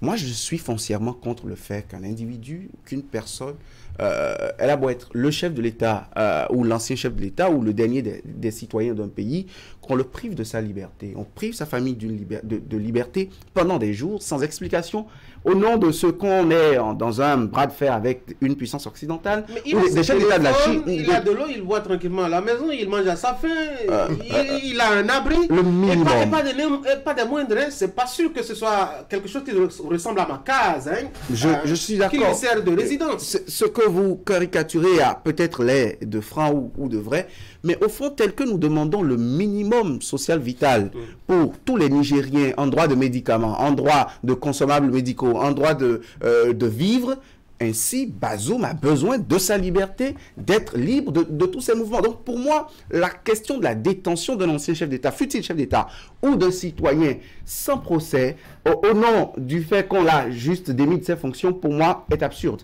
Quand j'ai fini de dire ça, j'ajoute que nos chefs d'État africains, le niveau actuel de la situation nous montre non seulement qu'ils ont vraiment fait une mauvaise lecture, qu'ils y sont allés trop précipitamment avec un zèle, une hardiesse qui ne dit pas son nom et qui aujourd'hui les met d'une manière ou d'une autre dos au mur, mais cela prouve qu'on devrait beaucoup plus avoir de froideur devant les situations de crise pour avoir des mesures beaucoup plus humanitaires, des mesures qui nous ressemblent. Parce qu'aujourd'hui, après tout le tapage que moi j'ai vu, je sens un statu quo ou un retour progressif bientôt à l'ordre. Et moi, j'appelle ce retour au plus vite. Moi, je pense qu'il faut franchement lever le verrou sur les frontières. La dernière phrase que vous allez ajouter, ça fait longtemps que vous avez la parole. Et que les Nigériens retrouvent la paix. Ah oui, Alain a fait dur sur place. On a l'impression que les militaires, c'est triste de le dire, gagnent la bataille.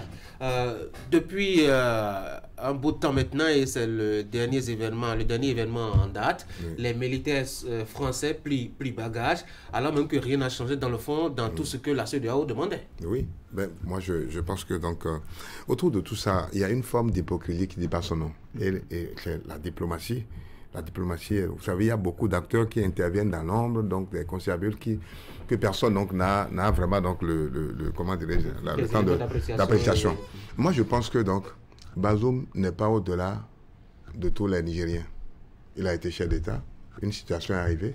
Je pense que donc il faut voir les choses, voir la réalité en face, qu'il accepte donc de partir, ou alors parce que le problème c'est qu'il a refusé de démissionner. Et puis les gens lui font des promesses qu'il ne doit pas démissionner, on doit le réhabiliter. Le réhabiliter pour se faire garder par qui? Moi j'ai vu le peuple nigérien, les militaires, ils ont une violence terrible. Et les gens savent que donc, comme c'est un jusqu'au boutiste, il peut... Non, mais attends. Lorsque vous voyez donc ce peuple-là, donc je ne sais pas si vous êtes allé au Niger une fois, c'est une de tradition, c'est des gens qui sont vraiment... Ils sont très agressifs.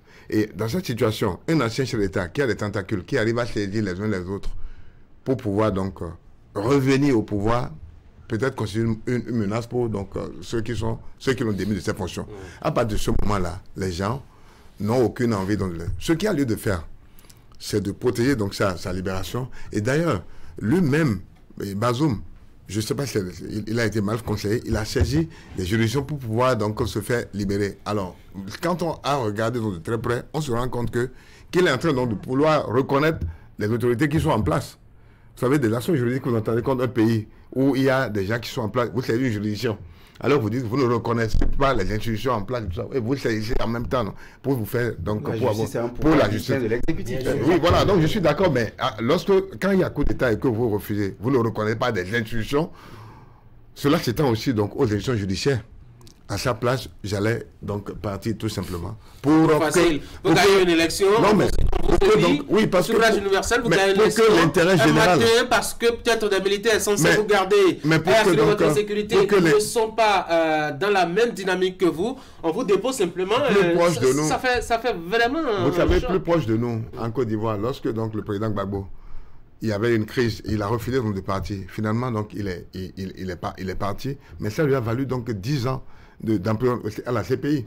Je pense qu'aujourd'hui, si c'est à refaire, il n'allait pas. Peut-être Bazoum, il a accepté donc de partir. On ne va pas faire la promotion du non-droit quand même. Hein, non, je suis d'accord. Non, le non-droit, non, écoutez, je ne fais pas la promotion. Je suis d'accord pour que dans l'ordre constitutionnel soit rétabli, je suis d'accord. Mais à situation exceptionnelle, mesure exceptionnelle, on parle des vies. Je dois dire que le peuple nigérien est un peuple hospitalier, c'est un peuple, si vous ne tapez pas sur les nerfs de quelqu'un, il ne va pas montrer sa violence, nul n'est méchant volontairement. 2, si Bazoum intente un procès, il intente un procès devant des juridictions supposées indépendantes ou indépendantes. Indépendantes dans tous les cas. Dans tous les cas, ce sont des juridictions, comme l'a si bien dit William, les pouvoirs sont séparés. Et c'est parce qu'il croit encore à la justice de son pays qu'il est allé devant les juridictions. Aujourd'hui, la junte est dans l'illégalité totale. Le président Bazoum, même si on reproche, on dit que c'est à la suite d'une mascarade, tout ce qu'on veut, il a été imposé ou les votes ne sont pas bien. À la fin du processus, c'est lui qui a été élu et investi dans ses fonctions. La junte qui est là n'a pas été investie par le peuple nigérien en réalité. Eux, ils ont pris le pouvoir par la force des armes et donc ils sont purement dans l'illégalité. Aujourd'hui, comment est-ce qu'on s'en sort véritablement? Je ne sais pas. Alors on continue à regarder les militaires. Je pense que la CEDEAO doit accélérer les choses pour ouvrir les frontières et pour qu'on puisse s'occuper du cas Bazoum. Eric, comment on s'en sort? Non, je pense qu'on ne se tait pas.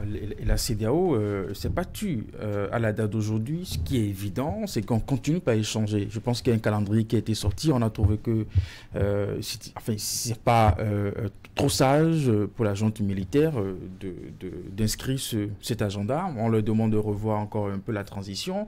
Et donc, aujourd'hui, le plus important, c'est de faire comprendre à la junte que vous avez pris le pouvoir par la force, vous ne pouvez pas vous éterniser accéder au pouvoir. Vous voulez une transition, proposez un agenda sérieux qui fait que nous nous retrouvons rapidement dans un cadre démocratique où un civil retrouve le pouvoir et puis continue par opérer des actions pour le bonheur des populations. C'est ce qui est demandé aujourd'hui. Que les chefs d'État reviennent en de meilleurs sentiments. Ils ont toujours été qui lèvent les verrous, qui lèvent les verrous de fermeture ou d'embargo économique, que la diplomatie, parce qu'elle a l'art de régler les conflits, même les plus cruciaux. Aujourd'hui, le Maroc, des gens au Maroc soutiennent la Palestine, bien que le Maroc soit en train de normaliser ses relations avec Israël. Et pourtant, c'était des ennemis jurés. Là, nous, on est frères. Hein. On est frères, ça, je le rappelle. Donc, la diplomatie a l'art de lever ces verrous-là. Commençons par là et je pense que la crise va trouver une issue. Comment trouvez-vous la situation de la jeune fille au Bénin? Oui, allez à Fédou, vous qui êtes du monde social surtout, en lien avec la presse. Oui, la jeune fille vit donc dans une précarité terrible. La jeune fille est vulnérable tout court. Vous savez, tout le temps, donc, il y a des luttes contre les violences faites aux jeunes filles, aux jeunes femmes. Donc voilà, les gens abusent donc d'elles. Et je pense que donc il y a du travail. Il faudrait continuer, donc pas faire donc les plaidoiries, donc les luttes pour que donc les droits de ces jeunes filles là soient protégés. Et je pense que c'est très important. William, ce n'est pas quand même le cadre légal qui manque. Oui, il y a un renforcement de l'arsenal juridique de protection des droits des femmes, notamment avec la trilogie juridique de ces dernières années, fin 2021, début 2022. Il y a les mécanismes comme l'Institut national de la femme. Allez voir les chiffres en matière de plainte et vous saurez que les langues se délient, que des actions se mènent. Allez voir le suivi juridique à l'INF concernant les dossiers. Et bon, moi, c'est vrai que c'est une chose que je reproche, certes, mais on a donné la compétence à la juridiction spéciale qu'est la Criette de connaître des affaires de viol et concernant les abus sexuels. C'est vrai que ça fait trop de choses pour la Criette, certes, mais ça donne du résultat parce que ça fait des condamnations fortes et lourdes qui tombent sur la tête des gens. Maintenant, moi, je pense que c'est un pas de fait. Un pas qui est fait et qui est apprécié. Maintenant, n'en arrivons pas à la surprotection de la jeune fille. Et surtout, arrivons aussi à la moralisation. Je pense que parfois, il ne suffit pas seulement d'entendre des condamnations pleuvoir à Porto Novo pour recadrer ses pulsions à Abomey-Calavi ou je ne sais où on s'en prend encore à des filles. Il y a des communes qui sont en pic, des départements qui sont en pic depuis des années à l'Observatoire de la femme et de l'enfant au ministère des Affaires sociales et qui sont toujours en pic, qui sont toujours en rouge sur les graphiques. Moi, je pense qu'il faut un peu plus de sensibilisation encore. Je salue l'effort qui est fait et je pense qu'il en faut encore. On ne peut pas dissocier la situation de la jeune fille de la situation du jeune garçon, de l'adolescence. Mais ils n'ont pas les mêmes... Non, lorsque vous prenez, on parle de plus en plus également de parité et tout. Lorsque vous prenez la situation globale de la jeune, des jeunes filles ou des jeunes garçons, la situation n'est pas réluisante. Il y a les femmes, par exemple les filles, en raison de leur vulnérabilité, sont confrontées à des problèmes de harcèlement, le mariage forcé. Ce que l'homme ne dit pas, ce que le jeune garçon ne dit pas. On continue par exemple de leur enlever une partie importante de leur intimité et ça se poursuit malgré les actions qui sont menées. Je dois dire que c'est vu la condition de la... en fonction de la vulnérabilité de la jeune fille, que leur situation préoccupe plus que celle des garçons. Sinon, en général, on doit pouvoir... Il y a des parents qui ont des filles qui les abandonnent, qui ne les suivent pas, qui ne les inscrivent pas à l'école parce qu'on estime que la femme est faite. Malgré tout ce qui est fait aujourd'hui pour enlever cette mentalité, ça continue de régner dans certaines régions. Donc, je pense que la situation de la jeune fille doit davantage préoccuper et les parents doivent jouer leur partition. Si chaque cellule familiale joue sa partition, je crois que les jeunes filles auront une vie meilleure. Je pense que nous sommes tous concernés, la fille d'aujourd'hui, la femme de demain. William l'a rappelé, il y a un cadre législatif qui a davantage renforcé cela, qui accorde plus de protection, des sanctions également pour toutes ces personnes qui portent entorse à l'intégrité physique de nos sœurs, et puis de nos femmes. Il faut davantage encourager cela et aussi miser vraiment sur l'éducation, l'éducation de nos jeunes filles. Elles doivent pouvoir retrouver le chemin des écoles pour que, arriver à ces écoles, écoles, on puisse vraiment renforcer leur capacité à elles-mêmes, à mieux comprendre les enjeux, n'est-ce pas, de notre société et à mieux supporter. Je pense que là-dessus, il faut davantage travailler à ce que les filles soient davantage scolarisées. Je pense aussi qu'il y a un travail quand même qui est en train d'être fait, même si les résultats ne sont pas forcément à la hauteur des espérances. En tout cas, on espère une accélération et surtout en milieu universitaire, il y a une action très forte que le gouvernement a essayé de faire et que moi j'ai beaucoup salué, la mise en place donc, du département de la délégation de l'éthique. Aujourd'hui, lorsqu'une jeune fille se sent donc lésée à l'université, elle peut porter plainte et obtenir. Donc, il y a les sanctions donc, pénales. Et surtout, il faut surtout éviter la surprotection, comme il dit si bien, William, de la jeune fille. La promotion des droits de la jeune fille ne devrait pas être interprétée comme, je dois dire, une sorte d'accusation d'inculpabilisation du jeune garçon aussi, parce qu'on a l'impression justement qu'il y a quelques actes qui sont posés au nom du droit de la jeune fille qui lèsent aussi, je dois dire, la situation du jeune garçon. Et puis ailleurs, on a vu des cultures qui sont très fragilisées parce que justement la femme a été surprotégée, elle a tous les droits sur l'homme. Je ne sais pas si l'objectif c'est d'en arriver à une telle civilisation. Mais on peut comprendre ça. Vous savez, il y a quelques années en arrière, comme l'a dit William, nous avons vécu des situations terribles. Absolument. Sur les questions de violence sur les femmes. Donc il y avait une surviolence. Donc on peut aussi comprendre la surprotection. Par rapport à ça. Allez les gars, bonne journée à tous. Mesdames et messieurs, voici après la pause, immersion avec Ouliat Sanoussi qui nous propose d'aller en atelier. C'est son habitude le mardi matin. Cette fois-ci, on va s'intéresser à quelqu'un qui est couturier. Mais sa singularité, c'est qu'il se propose de vous faire vos costumes. Est-ce que vous êtes un homme? Est-ce que vous êtes une femme et vous aimez les costumes? Vous avez une bonne adresse.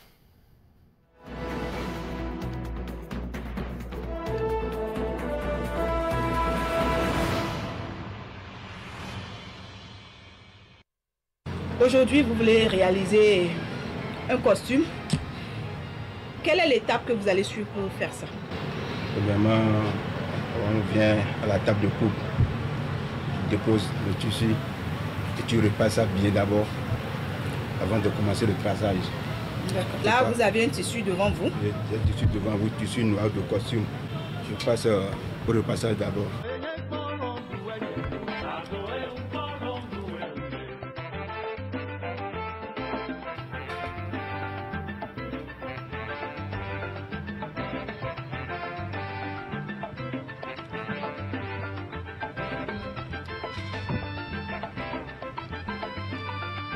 Je vais commencer le traçage.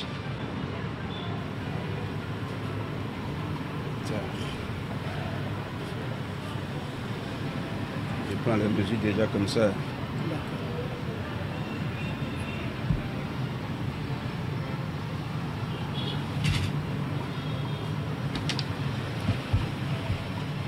Voilà mon petit mode de coupe.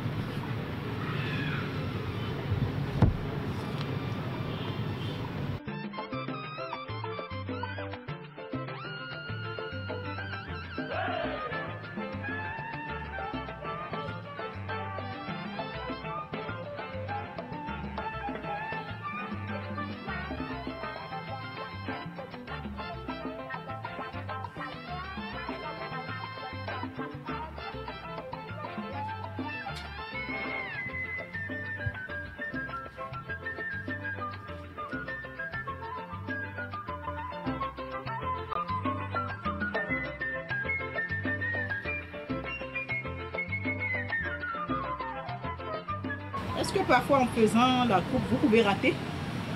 Oui, ça arrive. Ça arrive, tu peux rater quand tu es trop pressé là. Quand tu le fais consommer, il n'y a pas de pression pour faire la coupe quoi. Je profite pour apprendre, pour voir un peu comment ça se passe. Je finis un peu le traçage. Je vais découper.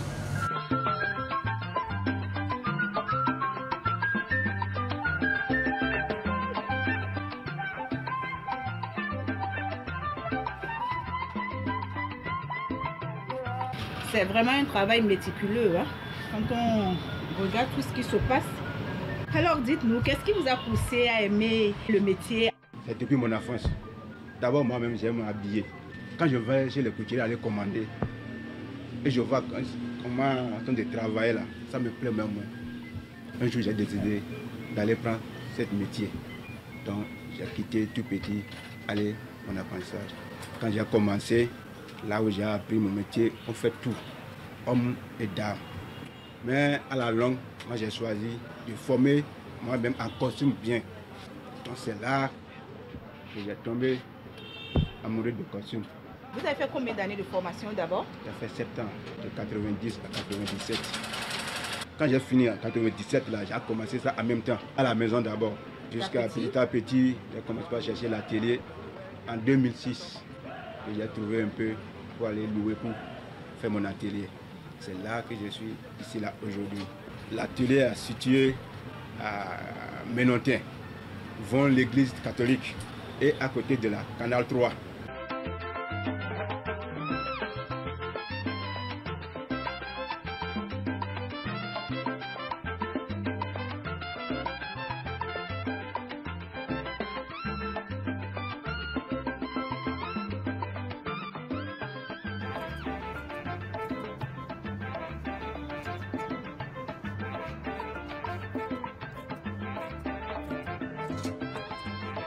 Maintenant, je vais remettre ça à mes apprentis qui est un peu fort dans ça et qui va commencer par monter. Moi-même, je suis là pour les suivre. Ici, c'est comme ça, ici, c'est comme ça, ici, c'est comme ça. C'est comme ça que ça fonctionne. Je ne suis pas seul ici, je suis avec mes apprentis. Donc, étape par étape, c'est moi-même qui fait les coupes et les apprentis font le montage. Je donne ça à mes apprentis. On va commencer.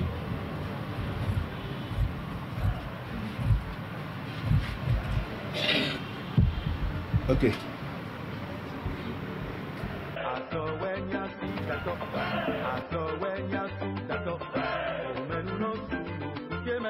Mathias, viens. Allez, il faut me commencer par faire le montage.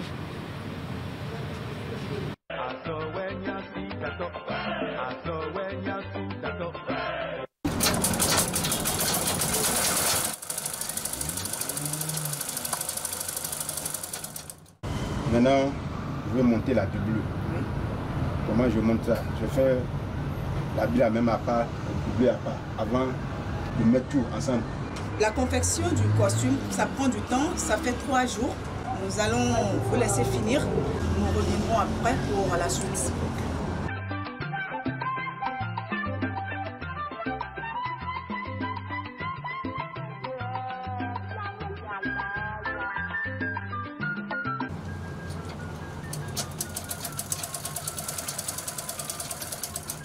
Je suis de retour. Aujourd'hui, c'est le dernier jour. On va voir ce que ça donne, la confection du costume. Waouh!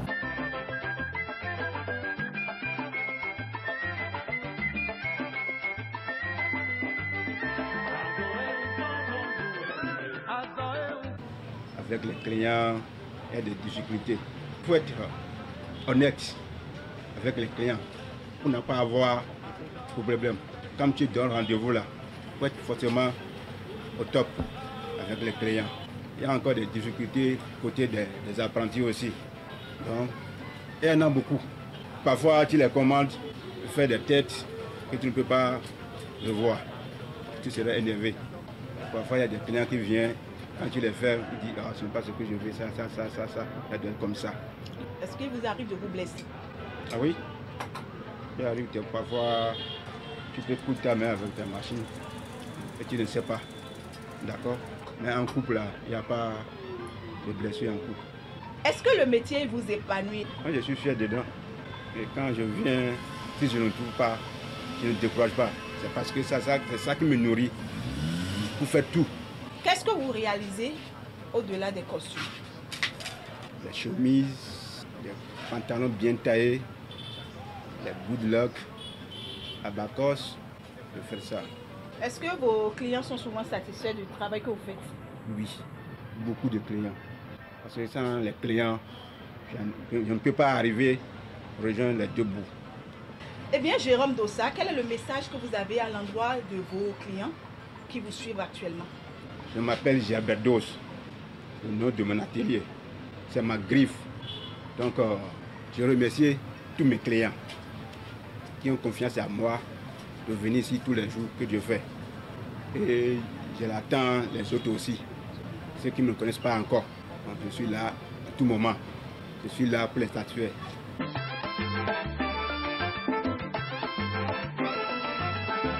Mon ambition, c'est de voir ouvrir une grande maison de couture et habiller les grandes personnalités du Bénin. Et même quand je vois mon président à la télé bien habillé, costume bien taillé, moi si je rêve l'habiller sur mesure comme ça, bien taillé. Ce que les grandes autorités portent au Bénin là, c'est des trucs qui viennent de l'extérieur. Or, il y a des couturiers comme nous au Bénin ici, qui peuvent l'habiller en costume ou en ambacos ou good luck. Bien fait. Les gens croyaient que c'est venu à l'extérieur, mais c'est fait ici au Bénin. Eh bien, monsieur Jérôme Dossa, vous avez une très grande ambition. Je sais que le président Patrice Talon, il nous suit beaucoup. Il a entendu votre message. Chers téléspectateurs, nous avons pris 3 jours pour découvrir avec monsieur Jérôme Dossa la confection d'un costume. Merci de nous avoir suivis. On se donne rendez-vous mardi prochain.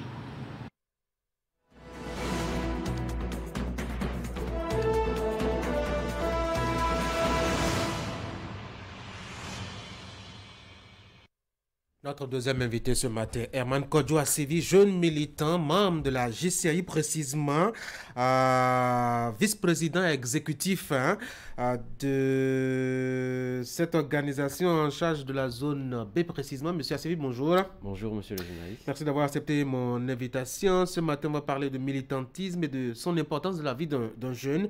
Vous appartenez à plusieurs mouvements associatifs. Je dois rappeler aussi que vous êtes membre du mouvement Let's Do It, qui est un mouvement éco-citoyen. Et donc, vous appartenez à beaucoup de mouvements de jeunes. Vous êtes un militant très engagé. À quoi est-ce que ça sert d'être dans plusieurs mouvements comme cela? Merci beaucoup pour l'invitation et merci pour cette opportunité que vous nous donnez.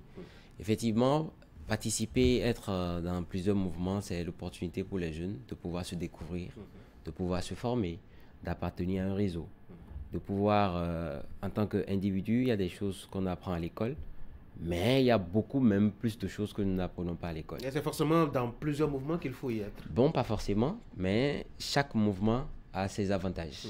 Donc, si tu souhaites avoir beaucoup de potentialités, beaucoup de cordes à ton arc pour être un citoyen modèle, il est conseillé, si tu es capable, bien sûr, parce que ce n'est pas facile, c'est des obligations, c'est des responsabilités, si tu es capable d'appartenir à plusieurs mouvements. Et c'est ce qu'on a remarqué, parce que c'est pas peut-être facile, les jeunes sont de plus en plus réticents à militer. Vous avez compris pourquoi au-delà de cette difficulté-là? Oui, il faut dire que les jeunes, beaucoup parmi nous, il y en a quand même qui sont complexés, parce que dans le mouvement, on va te voir à l'œuvre. On va voir de quoi tu es capable. Il y en a carrément qui se disent « Ah, si j'irai là-bas maintenant, j'irai commettre des gaffes. » Et les gens pourront mal me juger. Or, en réalité, personne ne vient dans ce monde avec le savoir. Ce n'est qu'il faut apprendre. Donc, il y en a beaucoup qui sont complexés. Et il faut aussi dire que dans les mouvements, ce n'est pas du tout la joie. Donc, plusieurs préfèrent quand même de rester tranquilles dans le coin pour ne pas avoir des problèmes avec les autres. Donc, il y a plusieurs raisons. Il y a un intérêt à appartenir à autant de mouvements? Oui, il y a beaucoup d'intérêt. J'ai parlé tout à l'heure du réseautage. Ce n'est qu'en étant dans plusieurs mouvements que vous êtes en contact des jeunes, de personnalités, de citoyens comme vous. Et là, vous apprenez beaucoup, vous développez beaucoup de compétences, et ainsi de suite. Les associations sont devenues de plus en plus des milieux assez compliqués, difficiles pour les jeunes, avec des coups bas et autres ambitions qui se développent et qui parfois mettent à mal même la cohésion et les idéaux justement affectés à ces mouvements-là. Ah oui, les mouvements en réalité sont, je vais dire, la société béninoise qui se reflète. Et ce n'est qu'en participant, en étant membre de ces mouvements, que tu découvres même la réalité de notre communauté, de notre société. Et donc les coups bas, ça fait partie du quotidien. Et c'est justement en les surmontant et en les bravant au fur et à mesure que tu deviens un citoyen modèle. C'est-à-dire, tu dis, ah, ça m'est arrivé, ça, j'ai appris. Mais en restant dans ton coin, naturellement, tu ne vas pas savoir. Donc, loin d'être un moteur, un élément de découragement, ça doit même motiver les jeunes, ça doit motiver les gens à pouvoir se dire, bon, j'irai quand même pour pouvoir voir, pour pouvoir prendre. Est-ce que cette course vers le pouvoir, vers les centres de décision, ou la prise de décision, est-ce que c'est vraiment normal? Oui, on va dire que c'est normal. Parce que généralement, c'est vrai qu'il y a beaucoup de mouvements dont la vocation n'est pas forcément la prise de responsabilité. Mais il faut dire que les mouvements sont aujourd'hui comme une sorte de pépinière pour pouvoir diriger demain. Parce que quand tu es dans un mouvement, tu prends de responsabilités, ainsi de suite. Tu apprends déjà des choses de comment pouvoir demain conduire tout un monde, conduire une communauté. Donc, partout où il y a le pouvoir, ça se dit qu'il y a beaucoup de coups bas. Donc, c'est un peu dans ce sens qui fait que les mouvements, bon, il y a la réalité, les coups bas, mais il y en a quand même qui sont dans des mouvements, mais qui n'ont pas forcément envie de s'engager pour la cause politique, les prises de responsabilité. Il y en a qui servent, par exemple, quand je prends la JCI, il y a la JCI Bénin, par exemple, il y a beaucoup de membres dont la responsabilité n'est pas forcément leur souci, mais c'est de venir... Ils sont toujours là, engagés quand même pour les activités, voilà, le déroulement. Surtout les c'est quand même curieux ça, non? Ah oui, ce n'est pas curieux parce que ça dépend des centres d'intérêt de chacun. Il y a la Jeune Chambre internationale, par exemple, c'est un mouvement formidable. On dit souvent tout y est.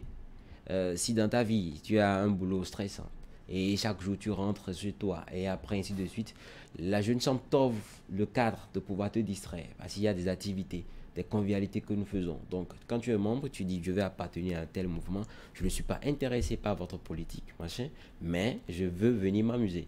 Donc, tu profites simplement de ça. Donc, chacun son couloir en réalité, c'est comme ça que ça se passe. Alors, comment est-ce que vous projetez votre organisation aujourd'hui, vous en tant que jeune? Tout à fait. Moi, en tant que jeune particulièrement, avec le mouvement Let's Do It par exemple, nous projetons justement couvrir tout ce qui est gestion de déchets au Bénin. Nous avons la chance d'avoir un chef de l'État qui va dans cette vision. Et en dehors de ça, au niveau de la Jeune Chambre internationale Bénin, nous sommes d'ailleurs dans une phase de campagne. Où nous projetons, moi personnellement je suis candidat au poste de président national du mouvement Jeune Chambre internationale au Bénin, où nous projetons justement valoriser notre organisation, lui donner une très belle image dans la communauté. Mais elle a déjà une belle image. Ah oui, qu'est-ce que vous voulez faire de singulier? De singulier, on connaît la JCI, on connaît sa renommée, on connaît un peu son dynamisme, l'efficacité des jeunes qui militent. Tout à fait. Voilà. Tout à fait. D'ailleurs, nous avons misé notre thème du mandat sur Florissons de leaders. On est convaincu que dans la communauté béninoise, chaque jeune devait être un leader. Alors, pour pouvoir être un leader, il faut être capable d'avoir des outils, d'être capable de parler en public, d'être capable d'avoir un business plan et de défendre son business plan, d'être capable de mobiliser des ressources. Ça, c'est des éléments que tous les jeunes n'ont pas. Donc, même si la Jeune Chambre, on a quand même des outils qui aident nos jeunes, même si on a déjà des jeunes qui sont sur le terrain, qui montrent vraiment qu'ils sont capables de démontrer le meilleur d'eux-mêmes, nous sommes convaincus qu'à partir de 2024, nous allons ce plus-là apporter à l'organisation en faisant en sorte que les jeunes puissent profiter des opportunités que nous pensons leur offrir. Donc, voilà globalement. Voilà globalement. Merci beaucoup, M. Herman Kodjo à Séville. Je rappelle que vous êtes jeune militant, membre de la JCI, vice-président exécutif national en charge de la zone B. C'est bien cela. Mais aussi militant de notre mouvement, celui-là éco-citoyen Let's Do It. Un mot pour finir. Pour finir, je voudrais remercier la chaîne Canal 3 pour cette opportunité. Et je remarque que c'est une chaîne qui emploie beaucoup les jeunes. Donc, c'est un message fort. Et les jeunes, c'est l'avenir. Et j'invite justement tous ceux qui connaissent la Jeune Chambre et de pouvoir adhérer. C'est une formidable organisation de jeunes. Et je profite en tant que candidat demander à tous les votants de pouvoir faire le choix sur ma personne. Vous venez faire campagne à Canal 3 Bénin. J'espère que les concurrents ne vous ont pas suivi de toutes les façons. Allez, bonne journée à vous. Merci beaucoup. Mesdames et messieurs, on va passer maintenant à la revue de presse.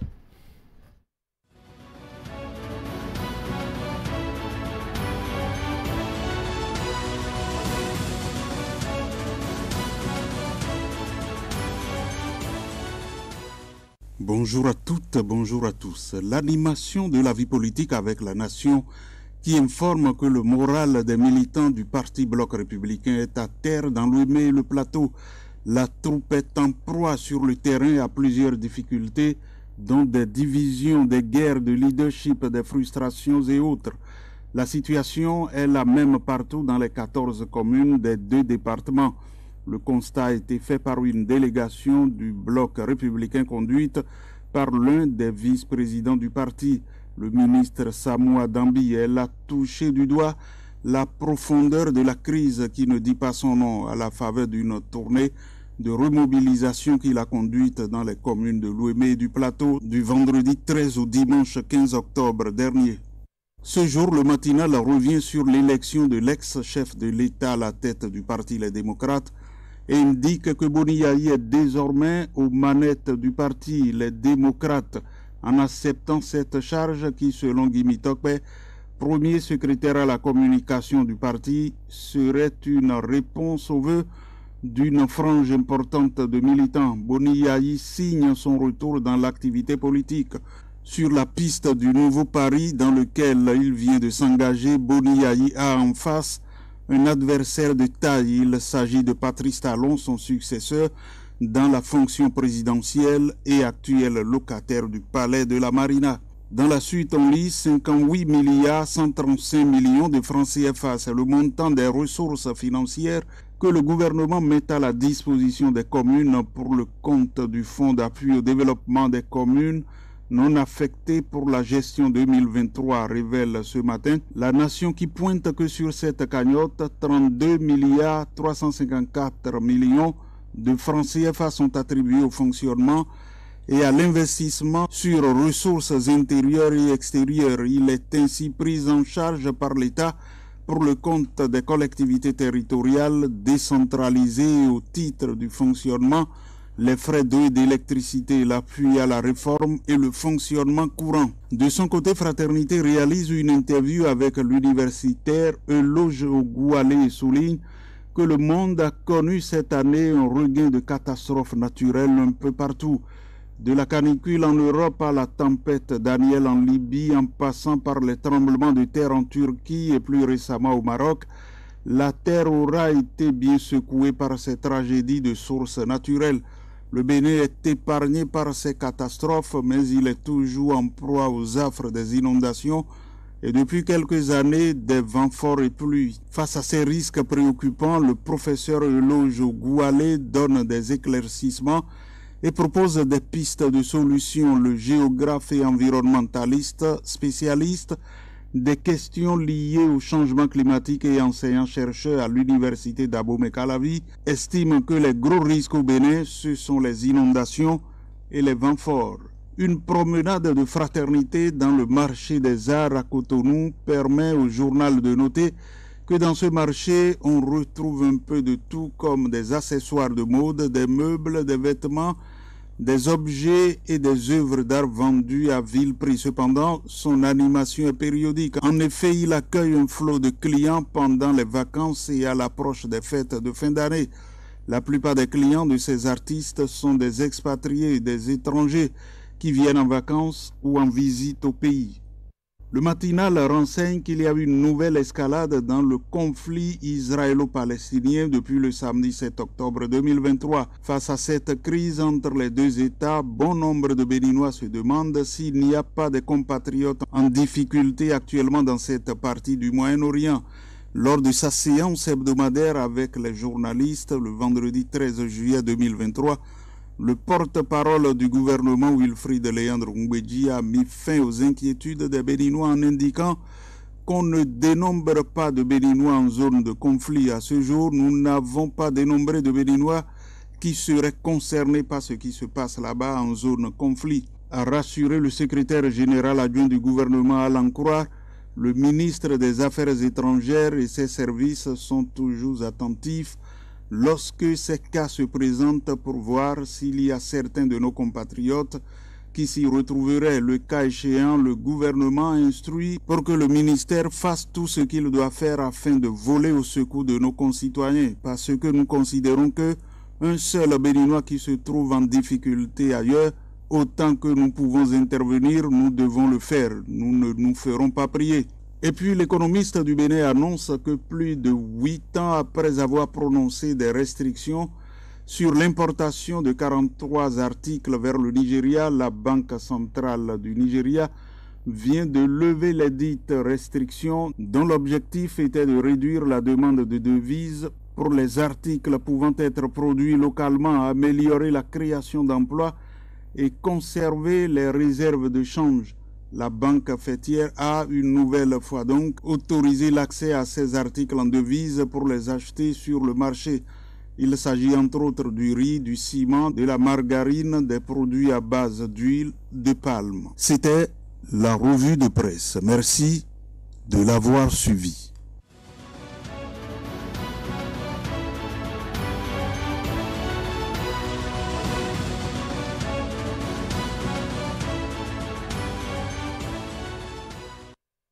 Mesdames et messieurs, c'est la fin de votre émission Actu Matin.